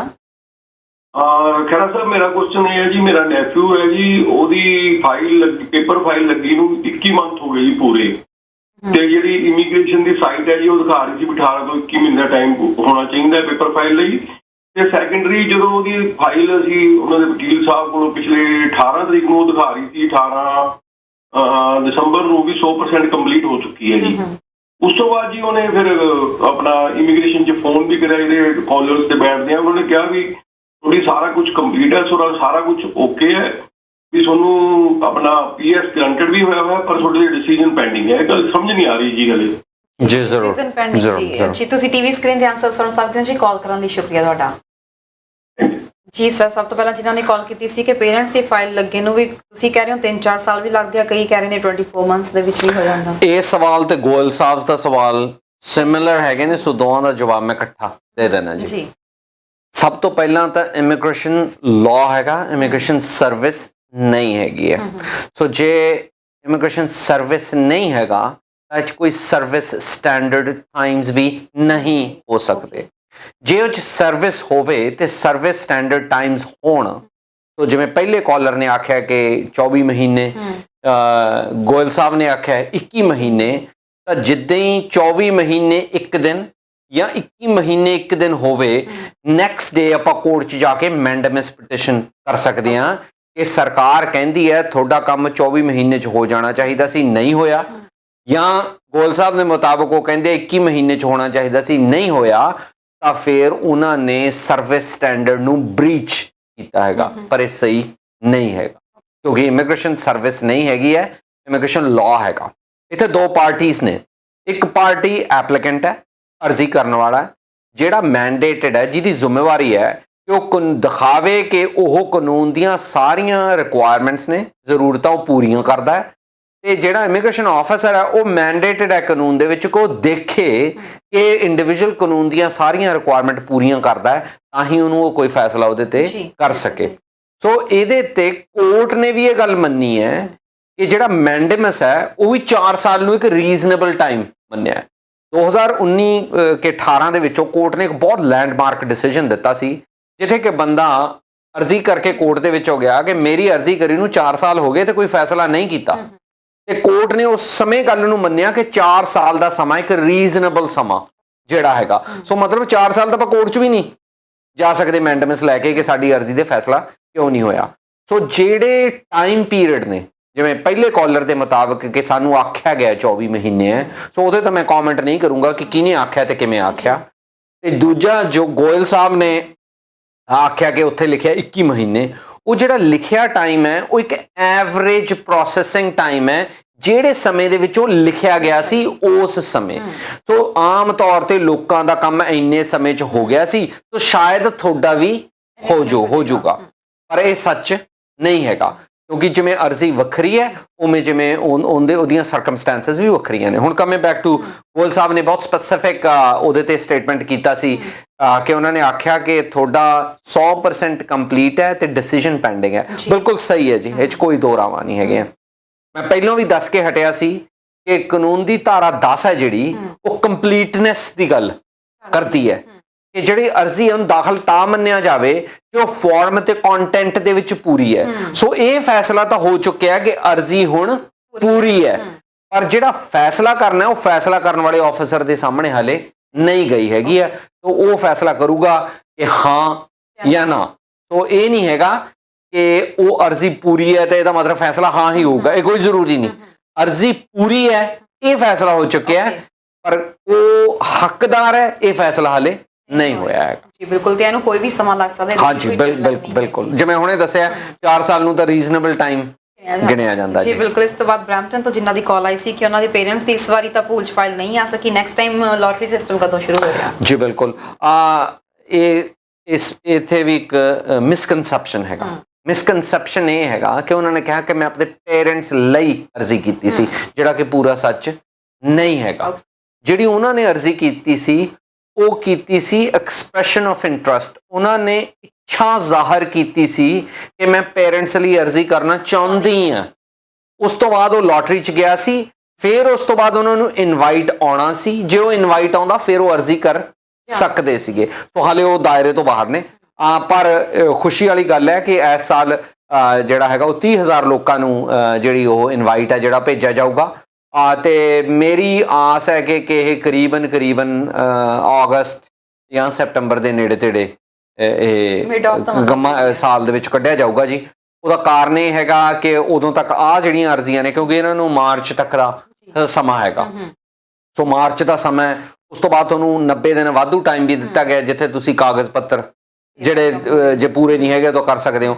ਮਾਰਚ ਤੋਂ 90 ਦਿਨ ਜਿਹੜੇ ਬਣਦੇ ਨੇ ਉਹ ਜੂਨ ਬਣਦਾ ਜੀ, ਤੇ ਜੂਨ ਦੇ ਵਿੱਚੋਂ ਅਰਜ਼ੀਆਂ ਸਾਹਮਣੇ ਕਰਦੇ ਹੀ 2 ਮਹੀਨੇ ਦਾ ਸਮਾਂ ਲੰਘ ਜਾਣਾ, ਤੇ ਉਸ ਤੋਂ ਬਾਅਦ ਹੀ ਅਗਲੀਆਂ ਅਰਜ਼ੀਆਂ ਜਦ ਤੱਕ ਨਜਿੱਠੀਆਂ ਜਾਣਗੀਆਂ ਫਿਰ ਨਵੀਆਂ ਲਈਆਂ ਜਾਣਗੀਆਂ ਜੀ। ਬਿਲਕੁਲ, ਤੇ ਅਸੀਂ ਗੱਲ ਕਰ ਰਹੇ ਸੀ, ਤੁਸੀਂ ਦੱਸ ਰਹੇ ਸੀ ਕਿ ਜਿਹੜੇ ਇਸ ਵਕਤ ਕੇਸਿਸ ਰਿਫਿਊਜ਼ ਹੋ ਰਹੇ ਨੇ ਉਹਦੇ ਵਿੱਚ ਮੀਡੀਆ ਦੀ ਵੀ ਇੱਕ ਅਹਿਮ ਭੂਮਿਕਾ ਹੈ। ਬਿਲਕੁਲ ਤਰਨ, ਬਹੁਤ ਸਾਰੀਆਂ ਮੀਡੀਆ ਰਿਪੋਰਟਸ ਪਿਛਲੇ ਸਮੇਂ ਦੇ ਵਿੱਚ ਉਹ ਇਹ ਆਈਆਂ ਨੇ ਕਿ ਜਿੱਥੇ ਇਹ ਲਿਖਿਆ ਗਿਆ ਕਿ ਜਿਹੜੇ IELTS ਵਾਲੇ ਸੈਂਟਰ ਨੇ ਉਹ ਮੈਰਿਜ ਬਿਊਰੋ ਦਾ ਕੰਮ ਵੀ ਕਰਨਾ ਸ਼ੁਰੂ ਕਰਤਾ ਉਹਨਾਂ ਨੇ। ਇਹ ਟੈਲੀਵਿਜ਼ਨ ਤੇ ਵੀ, ਰੇਡੀਓ ਤੇ, ਨਿਊਜ਼ਪੇਪਰਸ ਦੇ ਵਿੱਚੋਂ ਵੀ ਇਹ ਗੱਲ ਆਈ। ਤੇ ਇਹ ਜਿਹੜੀਆਂ ਇੰਟੈਲੀਜੈਂਸ ਰਿਪੋਰਟਸ ਹੁੰਦੀਆਂ ਨੇ ਇਮੀਗ੍ਰੇਸ਼ਨ ਮਹਿਕਮੇ ਕੋਲੇ ਵੀ ਜਾਂਦੀਆਂ ਨੇ। ਹਰੇਕ ਵੀਜ਼ਾ ਪੋਸਟ ਦੇ ਉੱਤੇ ਇੱਕ ਕੈਨੇਡਾ ਬਾਰਡਰ ਸਰਵਿਸਿਜ਼ ਏਜੰਸੀ ਦਾ ਲੀਅਜ਼ਨ ਆਫਿਸਰ ਹੁੰਦਾ ਹੈਗਾ ਜਿਹਦਾ ਕੰਮ ਇੰਟੈਲੀਜੈਂਸ ਗੈਦਰ ਕਰਨਾ ਤੇ ਉਹਦੇ ਤੇ ਵਰਕ ਕਰਨਾ ਹੁੰਦਾ ਹੈਗਾ। ਸੋ ਇਹ ਸਾਰੀਆਂ ਚੀਜ਼ਾਂ ਉਹ ਦੇਖਦੇ ਨੇ। ਤੇ ਦੇਖਣ ਤੋਂ ਬਾਅਦ ਜਦੋਂ ਇਹ ਮੀਡੀਆ ਦੇ ਵਿੱਚੋਂ ਇਹ ਗੱਲਾਂ ਆਉਣ ਲੱਗ ਗਈਆਂ ਕਿ ਜਿਹੜਾ ਇਹੋ ਜਿਹਾ ਸਿਸਟਮ ਇੱਕ ਸ਼ੁਰੂ ਹੋ ਗਿਆ ਕਿ ਜਿੱਥੇ ਇੱਕ ਇੰਡੀਵਿਜੂਅਲ ਵਿਆਹ ਇਸ ਲਈ ਕਰਾ ਰਿਹਾ ਤਾਂ ਕਿ ਉਹ ਦੂਜੇ ਇੰਡੀਵਿਜੂਅਲ ਦੀ ਫੀਸ ਦੇ ਦੇ ਤੇ ਉਹਨੂੰ ਵਰਕ ਪਰਮਿਟ ਮਿਲ ਜੇ, ਇਹ ਅਖਬਾਰਾਂ ਦੇ ਵਿੱਚੋਂ ਗੱਲਾਂ ਆਉਣੀਆਂ ਸ਼ੁਰੂ ਹੋਈਆਂ। ਤੇ ਦੂਜਾ, ਇਹਦੇ ਨਾਲ ਇੱਥੇ ਕਈ ਇਹੋ ਜਿਹੇ ਜਿਹੜੇ ਮੀਡੀਆ ਸੈਂਟਰਸ ਵੀ ਸੀ ਜਿੱਥੇ ਕਿ ਉਹਨਾਂ ਨੇ ਇਹੋ ਜਿਹੇ ਇੰਡੀਵਿਜੂਅਲਸ ਨੂੰ ਸਾਹਮਣੇ ਪੇਸ਼ ਵੀ ਕੀਤਾ ਕਿ ਜਿੱਥੇ ਕਿ ਉਹ ਫੀਸ ਵੀ ਜਮ੍ਹਾਂ ਹੋ ਗਈ ਤੇ ਉਹਨੂੰ ਅੱਗੇ ਉਹਦੇ ਨਾਲ ਧੋਖਾ ਵੀ ਹੋ ਗਿਆ। ਸੋ ਇਹ ਇੰਟੈਲੀਜੈਂਸ ਗੈਦਰਿੰਗ ਪ੍ਰੋਸੈਸ ਸੀ। ਸੋ ਮੀਡੀਆ ਦੇ ਵਿੱਚ ਬਹੁਤ ਰੋਲ ਰਿਹਾ ਜਿੱਥੇ ਕਿ ਹਰ ਕਿਸੇ ਨੂੰ ਇਹ ਸ਼ੱਕ ਦੀ ਨਿਗਾਹ ਨਾਲ ਜਿਹੜਾ ਦੇਖਣਾ ਸ਼ੁਰੂ ਕਰ ਦਿੱਤਾ ਗਿਆ ਜੀ। ਬਿਲਕੁਲ। Excuse me. ਤਾਂ ਹੁਣ ਇਹਦੇ ਨਾਲ ਜਿਵੇਂ ਮੈਂ ਪਹਿਲਾਂ ਗੱਲ ਕੀਤੀ ਸੀ ਕਿ ਦੋਵੇਂ ਰਿਕੁਆਇਰਮੈਂਟਸ ਨੂੰ ਪੂਰੀਆਂ ਕਰਨਾ। ਪਹਿਲਾਂ ਤਾਂ ਜਿਹੜਾ ਸਟੂਡੈਂਟ ਹੈ ਉਹ ਸੈਕਸ਼ਨ 220 ਸਬਸੈਕਸ਼ਨ 1 ਦੀਆਂ ਰਿਕੁਆਇਰਮੈਂਟ ਪੂਰੀਆਂ ਕਰਦਾ ਹੋਣਾ ਚਾਹੀਦਾ ਜੀ। ਜੋ ਫੁੱਲ ਟਾਈਮ ਸਟੂਡੈਂਟ ਹੈ ਉਹ ਫੇਲ ਨਹੀਂ ਹੋਣਾ ਚਾਹੀਦਾ, ਉਹ ਵਾਧੂ ਉਹਨੇ ਜਿਹੜੇ ਰਿਕੁਆਇਰਡ ਆਵਰਸ ਨੇ ਉਹ ਤੋਂ ਕੰਮ ਨਹੀਂ ਕੀਤਾ ਹੋਣਾ ਚਾਹੀਦਾ, ਉਹਨੇ ਨਾਜਾਇਜ਼ ਤੌਰ ਤੇ ਸਕੂਲ ਨੂੰ ਛੱਡਿਆ ਨਹੀਂ ਹੋਣਾ ਚਾਹੀਦਾ ਆਪਣੀ ਮਨਮਰਜ਼ੀ ਨਾਲ। ਜੋ ਸਾਰੀਆਂ ਰਿਕੁਆਇਰਮੈਂਟ ਪੂਰੀਆਂ ਕਰਦਾ ਤਾਂ ਉਹ ਸਟੂਡੈਂਟ ਹੈਗਾ। ਇਹਦੇ ਤੇ ਕੋਈ ਸਟੈਂਡਰਡ ਰੂਲ ਨਹੀਂ ਹੈਗਾ ਕਿ ਉਹ ਇੱਥੇ ਆਵੇ 6 ਮਹੀਨੇ ਪੜ੍ਹੇ ਫਿਰ ਅਪਲਾਈ ਕਰੇ। ਇਹ ਵੀ ਬਹੁਤ ਵੱਡੇ ਭੁਲੇਖੇ 'ਚ ਲੋਕਾਂ ਨੂੰ ਰੱਖਿਆ ਜਾਂਦਾ ਹੈ ਕਿ ਸਟੂਡੈਂਟ ਉਰੇ ਆਵੇ ਜੀ ਫਿਰ 6 ਮਹੀਨੇ ਇੱਥੇ ਪੜ੍ਹੇ ਫਿਰ ਉਹ ਤੋਂ ਬਾਅਦ ਅਪਲਾਈ ਕਰੇ। ਇਹ ਕੋਈ ਰੂਲ ਨਹੀਂ ਹੈਗਾ, ਕੋਈ ਕਾਨੂੰਨ ਨਹੀਂ ਹੈਗਾ।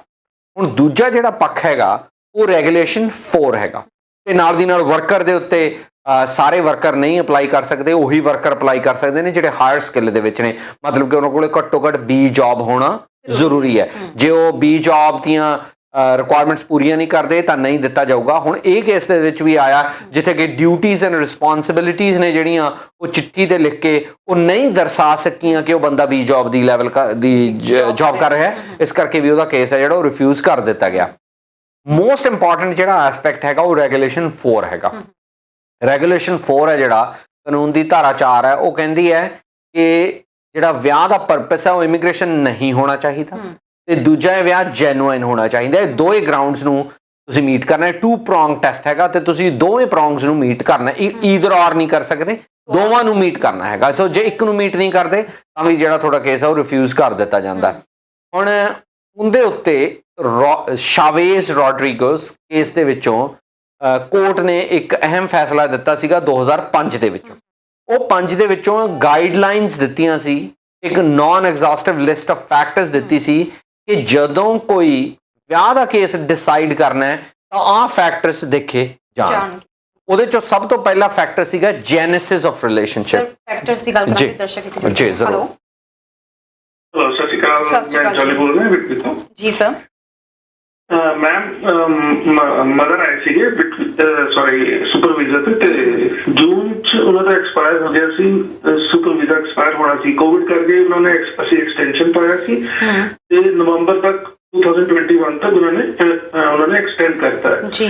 ਮੈਂ ਪੁੱਛਿਆ ਜਿਵੇਂ ਹੁਣ ਸਰ ਗੱਲ ਕਰ ਰਹੇ ਸੀ ਵੀ ਇਹਨਾਂ ਦਾ ਜਿਵੇਂ ਅਗਸਤ ਜੇ ਦੁਬਾਰਾ ਆਪਾਂ ਪਰਮਾਨੈਂਟਲੀ ਅਪਲਾਈ ਕਰਦੇ ਹਾਂ ਮਦਰ ਦਾ ਤੇ ਜੇ ਡਰਾ ਨਿਕਲ ਜਾਂਦਾ ਹੈ ਤੇ ਜਿਵੇਂ ਨਵੰਬਰ ਚ ਉਹਨਾਂ ਦਾ ਐਕਸਪਾਇਰ ਹੋ ਜਾਏਗਾ ਵੀਜ਼ਾ, ਕੀ ਉਹ ਵੇਟ ਕਰ ਸਕਦੇ ਕਿ ਉਹਨਾਂ ਨੂੰ ਇੰਡੀਆ ਜਾਣਾ ਪਏਗਾ ਵਾਪਸ?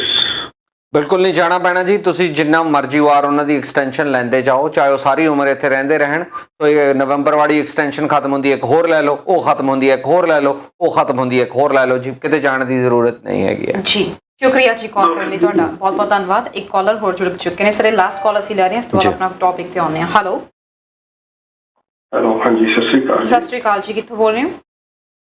ਮੈਂ ਇਟਲੀ ਤੋਂ ਬੋਲ ਰਿਹਾ ਹਾਂ ਜੀ ਸਰ, ਕੀ ਸਵਾਲ ਹੈ? ਹਾਂਜੀ, ਮੈਂ ਇੱਕ ਆਪਣਾ ਕੇਸ ਫਾਈਲ ਕਰਾਇਆ ਸੀਗਾ ਜੀ ਵਕੀਲ ਰਾਹੀਂ। ਆਪਣਾ ਇਹਦੇ ਬਾਰੇ ਉਹਨਾਂ ਨੇ ਮੇਰਾ ਵਰਕ ਪਰਮਿਟ ਅਪਲਾਈ ਕਰਿਆ ਸੀਗਾ। ਉਹਨਾਂ ਨੇ ਮੈਨੂੰ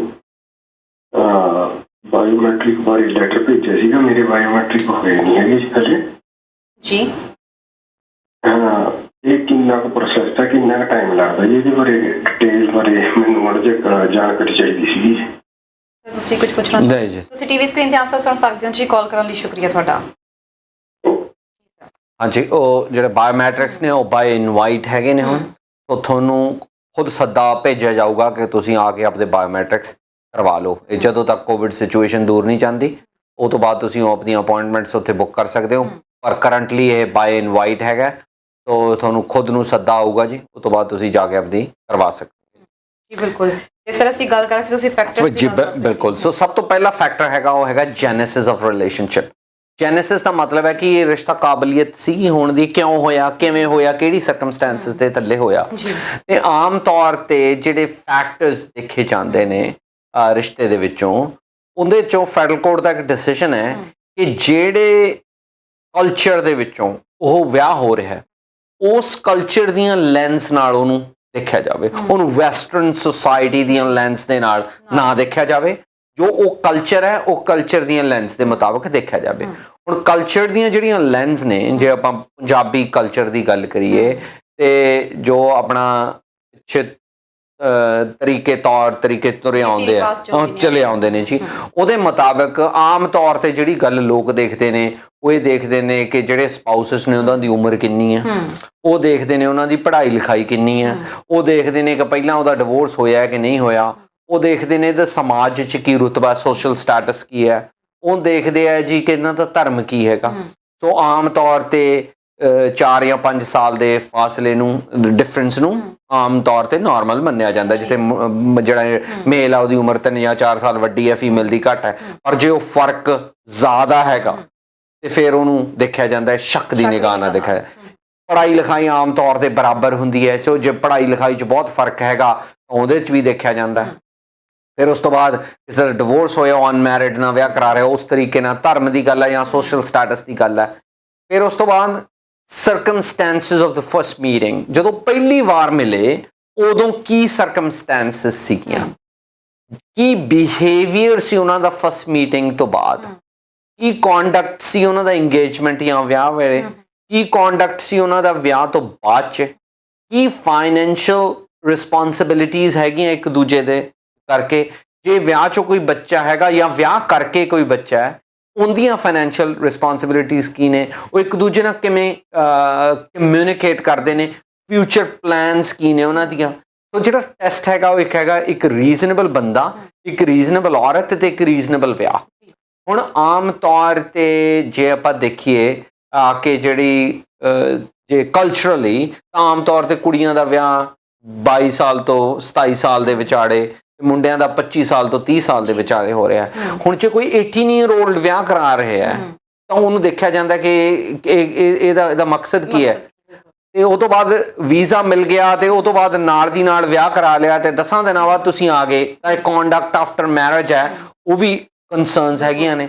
ਪਰ ਤਰਨ ਇਹ ਤਾਂ ਸਾਰੇ ਕਿਤੇ ਲਾਗੂ ਨਹੀਂ ਨਾ ਹੋਊਗਾ ਵੀ ਇਦਾਂ ਨਹੀਂ ਹੋਊਗਾ। ਪਰ ਜੇ ਤੁਹਾਡੇ ਕੋਲ ਸਬੂਤ ਨੇ ਤੇ ਤੁਹਾਡੇ ਕੋਲ ਇੱਕ ਰੀਜ਼ਨੇਬਲ ਐਕਸਪਲੇਨੇਸ਼ਨ ਹੈਗਾ ਕਿ ਕੀ ਹੋਇਆ ਤਾਂ ਹਾਂਜੀ ਫਿਰ ਸ਼ੱਕ ਨਹੀਂ ਹੋਊਗਾ। ਪਰ ਉਹ ਕਿਵੇਂ ਹੋ ਸਕਦਾ ਹੈ, ਜੇ ਤੁਹਾਡੇ ਕੋਲ ਪ੍ਰੋਪਰ ਸਬੂਤ ਹੈਗੇ ਨੇ, ਜੇ ਤੁਹਾਡੇ ਕੋਲੇ ਐਕਸਪਲੇਨੇਸ਼ਨ ਹੈ ਉਹਦੀ ਤੁਸੀਂ ਦੱਸ ਸਕਦੇ ਹੋ ਕਿਹੜੇ ਕਾਰਨਾਂ 'ਚ ਹੋਇਆ। ਸਭ ਤੋਂ ਇੰਪੋਰਟੈਂਟ, ਕਿਉਂਕਿ ਆਪਾਂ ਨੂੰ ਪਤਾ ਕਾਨੂੰਨ ਦੀ ਜਿਹੜੀ ਲੇਡੀ ਜਸਟਿਸ ਹੈ ਉਹਦੀਆਂ ਅੱਖਾਂ ਤੇ ਪੱਟੀ ਬੰਨੀ ਹੈ, ਉਹਨੂੰ ਜੋ ਸੁਣਾਵਾਂਗੇ ਉਹੀ ਸੁਣ ਕੇ ਉਹਨੇ ਫੈਸਲਾ ਕਰਨਾ ਹੈ। ਸੋ ਆਪਣੇ ਕੋਲ ਸੁਣਾਉਣ ਨੂੰ ਹੋਣਾ ਚਾਹੀਦਾ, ਆਪਣੇ ਕੋਲ ਤੱਥ ਤੇ ਸਬੂਤ ਹੋਣੇ ਚਾਹੀਦੇ ਨੇ, ਤਾਂ ਹੀ ਸਕਸੈਸ ਹੋਊਗਾ। ਅਦਰਵਾਈਜ਼ ਹੁਣ ਜਿਵੇਂ ਮੈਂ ਆਪ ਜੀ ਨੂੰ ਪਹਿਲਾਂ ਕੇਸ ਬਾਰੇ ਡਿਸਕਸ਼ਨ ਕੀਤਾ ਸੀ ਕਿ ਜੇ ਆਫਿਸਰ ਇਹ ਫਾਈਂਡ ਆਊਟ ਕਰਦਾ ਹੈ ਕਿ ਵਿਆਹ ਦਾ ਪਰਪਸ ਇਮੀਗ੍ਰੇਸ਼ਨ ਸੀਗਾ ਤਾਂ ਨਾਲ ਦੀ ਨਾਲ ਤੁਹਾਨੂੰ 5 ਸਾਲ ਲਈ ਬੈਨ ਵੀ ਕਰ ਸਕਦਾ ਹੈ। ਤੇ ਸਰ ਜਿਵੇਂ ਤੁਸੀਂ ਦੱਸ ਰਹੇ ਹੋ ਜੈਨੂਇਨਨੈਸ ਦੀ ਗੱਲ ਕਰ ਰਹੇ ਹੋ, ਤੇ ਇਹਦੇ ਵਿੱਚ ਕੀ ਕੀ ਸਬੂਤ ਹੋ ਸਕਦੇ, ਕਿਉਂਕਿ ਜਿਵੇਂ ਇੱਥੋਂ ਵੀ ਕੋਈ ਸਟੂਡੈਂਟ ਜਾਂਦਾ ਉੱਥੇ ਵਿਆਹ ਕਰਵਾ ਕੇ ਆਉਂਦਾ ਤਾਂ ਵੀ ਇਹ ਫਿਰ ਜੈਨੂਇਨ ਕੀ ਮੰਨਿਆ ਜਾਊਗਾ ਕਿ ਤੁਹਾਨੂੰ ਪਤਾ ਕਿ ਤੁਸੀਂ ਵਾਪਸ ਜਾਣਾ ਤਾਂ ਵੀ ਤੁਸੀਂ ਜਾ ਕੇ ਵਿਆਹ ਕਰਵਾ ਕੇ ਆ ਰਹੇ ਹੋ। ਜਿਹੜਾ ਸਰਕਮਸਟੈਂਸਿਸ ਨੇ ਨਾ, ਜਿਵੇਂ ਹਰ ਬੰਦਾ ਵੱਖਰਾ ਹੈ ਉਵੇਂ ਉਹਦੀਆਂ ਸਰਕਮਸਟੈਂਸਿਸ ਵੀ ਵੱਖਰੀਆਂ ਨੇ। ਸੋ ਪਰ ਉਹਦੇ ਕੋਲ ਐਕਸਪਲੇਨੇਸ਼ਨ ਹੋਣਾ ਚਾਹੀਦਾ, ਕਿਉਂ, ਕਿਹੜੇ ਕਾਰਨ ਸੀ ਕਿ ਉਹ 10 ਦਿਨਾਂ ਦੇ ਵਿੱਚ ਕਰ ਸਕਿਆ। ਬਹੁਤ ਲੋਕਾਂ ਦੇ ਕਾਰਨ ਹੁੰਦੇ ਆ ਜੀ, ਪਰ ਜੇ ਕੋਈ ਕਾਰਨ ਹੀ ਨਹੀਂ ਸੀ ਤੇ ਫਿਰ ਇਹ ਸ਼ੱਕ ਹੈ ਕਿ ਵਿਆਹ ਦਾ ਪਰਪਸ ਹੈ ਜਿਹੜਾ ਉਹ ਇਮੀਗ੍ਰੇਸ਼ਨ ਹੈ। ਪਰ ਜਿਉਂ ਜਿਹੜਾ ਬੰਦਾ ਡਿਸਕਸ਼ਨ ਕਰਦਾ ਹੈ ਨਾ, ਜਿਵੇਂ ਆ ਕੇ ਉਹਨੂੰ ਕਿੰਨੇ ਤਰ੍ਹਾਂ ਦੇ ਸਵਾਲ ਪੁੱਛਣੇ ਹੁੰਦੇ ਆ, ਉਹ ਸਵਾਲ ਪੁੱਛਣ ਤੋਂ ਬਾਅਦ ਜਿਹੀ ਉਹਦੀਆਂ ਸਰਕਮਸਟੈਂਸਿਸ ਹੁੰਦੀਆਂ ਨੇ ਉਹੇ ਜਿਹੇ ਉਹਦੇ ਕੋਲ ਸਬੂਤ ਹੋਣੇ ਜ਼ਰੂਰੀ ਹੁੰਦੇ। ਤੁਸੀਂ ਸਬੂਤਾਂ ਦੀ ਗੱਲ ਕੀਤੀ ਆ, ਹੋ ਸਕਦਾ ਕਈਆਂ ਕੋਲ ਸਬੂਤ ਵੀ ਹੋਣ, ਮੈਰਿਜ ਜਿਹੜੀ ਆ ਜੈਨੂਇਨ ਵੀ ਹੋਵੇ, ਪਰ ਕਿਵੇਂ ਪਤਾ ਲੱਗੇ ਕਿ ਕਿਹੜੇ ਸਬੂਤ ਨੇ ਜਿਹੜੇ ਤੁਹਾਡੇ ਪ੍ਰੂਫ ਨੂੰ ਹੋਰ ਜ਼ਿਆਦਾ ਸੋਲਿਡ ਕਰ ਦੇਣੇ ਹੈਗੇ? Let's take N reasonable example ਆਪਾਂ ਲੈਂਦੇ ਹੈਗੇ ਆ। ਕੋਈ ਸਟੂਡੈਂਟ ਇੱਥੇ ਪੜ੍ਹਨ ਆ ਰਿਹਾ, ਉਹਦਾ ਵਿਆਹ ਹੋ ਜਾਂਦਾ ਤਾਂ ਉਹ ਟੈਕਨੀਕਲੀ ਜਿਹੜਾ ਦੂਜਾ ਸਪਾਊਸ ਹੈ ਉਹ ਰਿਸਪੌਂਸਿਬਲ ਹੈ ਉਹਦੇ ਫਾਈਨੈਂਸ਼ੀਅਲ ਓਬਲੀਗੇਸ਼ਨਸ ਲਈ, ਉਹਦੀ ਵੈਲਬੀਇੰਗ ਲਈ। ਕੀ ਜਿਹੜਾ ਸਪਾਊਸ ਇੰਡੀਆ 'ਚ ਬੈਠਾ ਹੈ ਉਹ ਫੀ ਦੇ ਰਿਹਾ ਉਹਦੀ, ਕੀ ਉਹਦੇ ਖਰਚੇ ਲਈ ਉਹਨੂੰ ਪੈਸੇ ਦੇ ਰਿਹਾ, ਇਹ ਤਾਂ ਹੋ ਗਿਆ ਇੱਕ ਰੀਜ਼ਨੇਬਲ ਇਸ਼ੂ। ਦੂਜੇ ਪਾਸੇ ਜਿਹੜਾ ਸਪਾਊਸ ਹੈ ਨਾ ਉਹਦੀ ਫੀ ਦੇ ਰਿਹਾ, ਨਾ ਉਹਦੀ ਕੋਈ ਹੋਰ ਫਾਈਨੈਂਸ਼ੀਅਲ ਓਬਲੀਗੇਸ਼ਨ ਚੱਕ ਰਿਹਾ ਹੈਗਾ, ਤਾਂ ਫਿਰ ਉਹ ਤੋਂ ਕੀ ਪ੍ਰੂਵ ਹੁੰਦਾ ਹੈਗਾ, ਫਿਰ ਵਿਆਹ ਕਰਾਉਣ ਦਾ ਫਾਇਦਾ ਹੀ ਕੀ ਸੀਗਾ। ਸੋ ਜਿਹੜੀਆਂ ਇੰਡੀਵਿਜੂਅਲ, ਇੱਕ ਰੀਜ਼ਨੇਬਲ ਆਦਮੀ, ਇੱਕ ਰੀਜ਼ਨੇਬਲ ਔਰਤ, ਇੱਕ ਰੀਜ਼ਨੇਬਲ ਵਿਆਹ। ਹੁਣ ਜੇ ਕੋਈ 18 ਸਾਲ ਦਾ ਇੰਡੀਵਿਜੂਅਲ ਵਿਆਹ ਕਰਾ ਰਿਹਾ ਹੈ, ਉਹਦੇ ਕੋਲ ਕੋਈ ਰੀਜ਼ਨੇਬਲ ਐਕਸਪਲੇਨੇਸ਼ਨ ਤਾਂ ਹੋਣਾ ਚਾਹੀਦਾ ਨਾ ਕਿ ਉਹ 18 ਦਾ ਵਿਆਹ ਕਰਾ ਕੇ ਇੱਥੇ ਪੜ੍ਹਨ ਆ ਰਿਹਾ, ਕੀ ਉਹਦੇ ਕੋਲ ਐਕਸਪਲੇਨੇਸ਼ਨ ਹੈਗਾ। ਪਰ ਉਹ ਐਕਸਪਲੇਨੇਸ਼ਨ ਸ਼ਾਇਦ ਉਹਦੇ ਕੋਲ ਹੋਊਗਾ, ਉਹ ਆਪਾਂ ਨੂੰ ਨਹੀਂ ਪਤਾ, ਉਹਦੇ ਕੋਲੇ ਹੋਊਗਾ, ਪਰ ਉਹਦੇ ਕੋਲ ਸਬੂਤ ਵੀ ਹੋਣੇ ਚਾਹੀਦੇ ਨੇ। ਜੀ ਬਿਲਕੁਲ। ਤੇ ਹੁਣ ਸਮਾਂ ਵੀ ਆਪਣਾ ਲਗਭਗ ਇਜਾਜ਼ਤ ਲੈਣ ਦਾ ਹੋ ਰਿਹਾ। ਦਰਸ਼ਕ ਜਿਹੜੇ ਇਸ ਵਕਤ ਦੇਖ ਰਹੇ ਨੇ, ਤੁਹਾਨੂੰ ਕੀ ਕਹਿਣਾ ਚਾਹੋਗੇ? ਜਿਵੇਂ ਮੈਂ ਪਹਿਲਾਂ ਵੀ ਆਖਿਆ ਸੀ ਤਰਨ ਕਿ ਇਮੀਗ੍ਰੇਸ਼ਨ ਲਾਅ ਹੈਗਾ ਜੀ, ਤੋ ਜੇ ਤੁਸੀਂ ਕਾਨੂੰਨ ਦੀ ਮੁਹਾਰਤ ਰੱਖਣ ਵਾਲੇ ਸਲਾਹਕਾਰ ਤੋਂ ਸਲਾਹ ਲੈਂਦੇ ਹੋ ਤਾਂ ਹੀ ਇਹ ਸਕਸੈਸ ਹੋ ਸਕਦਾ ਜੀ। ਦੂਜਾ ਜਿਹੜਾ ਬਹੁਤ ਮਿਸਕਨਸੈਪਸ਼ਨਸ ਹੁੰਦੀਆਂ ਨੇ ਕਿੰਨੀਆਂ ਗੱਲਾਂ ਬਾਰੇ, ਕਿਉਂਕਿ ਇਹ ਜਨਰਲ ਪਬਲਿਕ ਨੂੰ ਸਾਰੇ ਕਾਨੂੰਨ ਬਾਰੇ ਜਾਣਕਾਰੀ ਨਹੀਂ ਹੋ ਸਕਦੀ। ਤੋ ਆਲਵੇਜ਼ ਇੱਕ ਜਿਹੜਾ ਕਾਨੂੰਨ ਦੀ ਮੁਹਾਰਤ ਰੱਖਣ ਵਾਲਾ ਸਲਾਹਕਾਰ ਆ ਉਹਦੇ ਤੋਂ ਹੀ ਆਲਵੇਜ਼ ਸਲਾਹ ਲਿਆ ਕਰੇ ਜੀ। ਬਿਲਕੁਲ ਜੀ। ਤੇ ਹੁਣ ਨਵੇਂ ਇਸ ਵਕਤ ਅਸੀਂ ਦੇਖ ਰਹੇ ਹਾਂ ਚੇਂਜਸ ਸਾਹਮਣੇ ਆ ਰਹੇ ਨੇ, ਅਲੱਗ-ਅਲੱਗ ਜਿਹੜੇ ਇਸ ਵਕਤ ਇਮੀਗ੍ਰੇਸ਼ਨ ਨੂੰ ਲੈ ਕੇ ਅਸੀਂ ਦੇਖ ਸਕਦੇ ਹਾਂ। ਸੋ ਤੁਹਾਡਾ ਕੋਈ ਸਵਾਲ ਹੁੰਦਾ ਸਾਨੂੰ ਲਾਈਵ ਪ੍ਰੋਗਰਾਮ ਵਿੱਚ ਕਾਲ ਕਰ ਸਕਦੇ ਹੋ। ਪ੍ਰੋਗਰਾਮ ਖਤਮ ਹੋਣ ਤੋਂ ਬਾਅਦ ਵੀ ਸਾਨੂੰ ਕਈ ਵਾਰ ਕਾਲਸ ਆਉਂਦੀਆਂ ਨੇ। ਕੋਸ਼ਿਸ਼ ਕਰਿਆ ਕਰੋ ਕਿ ਅਸੀਂ ਕੰਸਲਟੈਂਟਸ ਜਿਹੜੇ ਆਪਣੇ ਨਾਲ ਜੋੜਦੇ ਹਾਂ ਉਹਨਾਂ ਦੇ ਆਫਿਸਿਸ ਵਿੱਚ ਤੁਸੀਂ ਕਾਲ ਕਰਕੇ ਜਿਹੜੇ ਆਪਣੀ ਅਪਾਇੰਟਮੈਂਟ ਬੁੱਕ ਕਰਵਾਓ। ਸੋ ਜਿਵੇਂ ਕਿ ਤੁਸੀਂ ਜਾਣਦੇ ਹੋ ਕਿ ਅਸੀਂ ਕੋਸ਼ਿਸ਼ ਕਰਦੇ ਹੁੰਦੇ ਹਾਂ ਪ੍ਰੋਗਰਾਮ 'ਚ ਹਮੇਸ਼ਾ ਭਰੋਸੇਮੰਦ ਕੰਸਲਟੈਂਟ ਨੂੰ ਹੀ ਨਾਲ ਜੋੜੀਏ। ਸੋ CWC ਤੋਂ ਤੁਹਾਡਾ ਕੋਈ ਵੀ ਸਵਾਲ ਹੈਗਾ ਤੁਸੀਂ ਉਹਨਾਂ ਨੂੰ ਮਿਸਟਰ ਖਹਿਰਾ ਨੂੰ ਉਹਨਾਂ ਦੇ ਆਫਿਸਿਸ ਦੇ ਵਿੱਚ ਕੰਟੈਕਟ ਕਰ ਸਕਦੇ ਹੋ। ਫਿਲਹਾਲ ਪ੍ਰੋਗਰਾਮ ਦੇਖਣ ਲਈ ਤੁਹਾਡਾ ਬਹੁਤ-ਬਹੁਤ ਧੰਨਵਾਦ। ਇਸ ਤੋਂ ਬਾਅਦ ਮਰਗਿੰਦਰ ਨਾਥ ਜੀ ਹਾਜ਼ਰ ਹੋਣਗੇ ਲੈ ਕੇ ਆਪਣਾ ਪ੍ਰੋਗਰਾਮ। ਦਿਓ ਇਜਾਜ਼ਤ, ਦੇਖਦੇ ਰਹੋ ਹਮਦਰਦ TV। ਸਤਿ ਸ਼੍ਰੀ ਅਕਾਲ। ਲੇਟੈਸਟ ਨਿਊਜ਼ ਸਭ ਤੋਂ ਪਹਿਲਾਂ ਆਪਣੇ ਫੋਨ ਤੇ ਦੇਖਣ ਲਈ ਸਾਡਾ ਚੈਨਲ ਸਬਸਕ੍ਰਾਈਬ ਕਰੋ ਅਤੇ ਨੋਟੀਫਿਕੇਸ਼ਨ ਦੇ ਲਈ ਬੈਲ ਆਈਕਨ ਜ਼ਰੂਰ ਦਬਾਓ।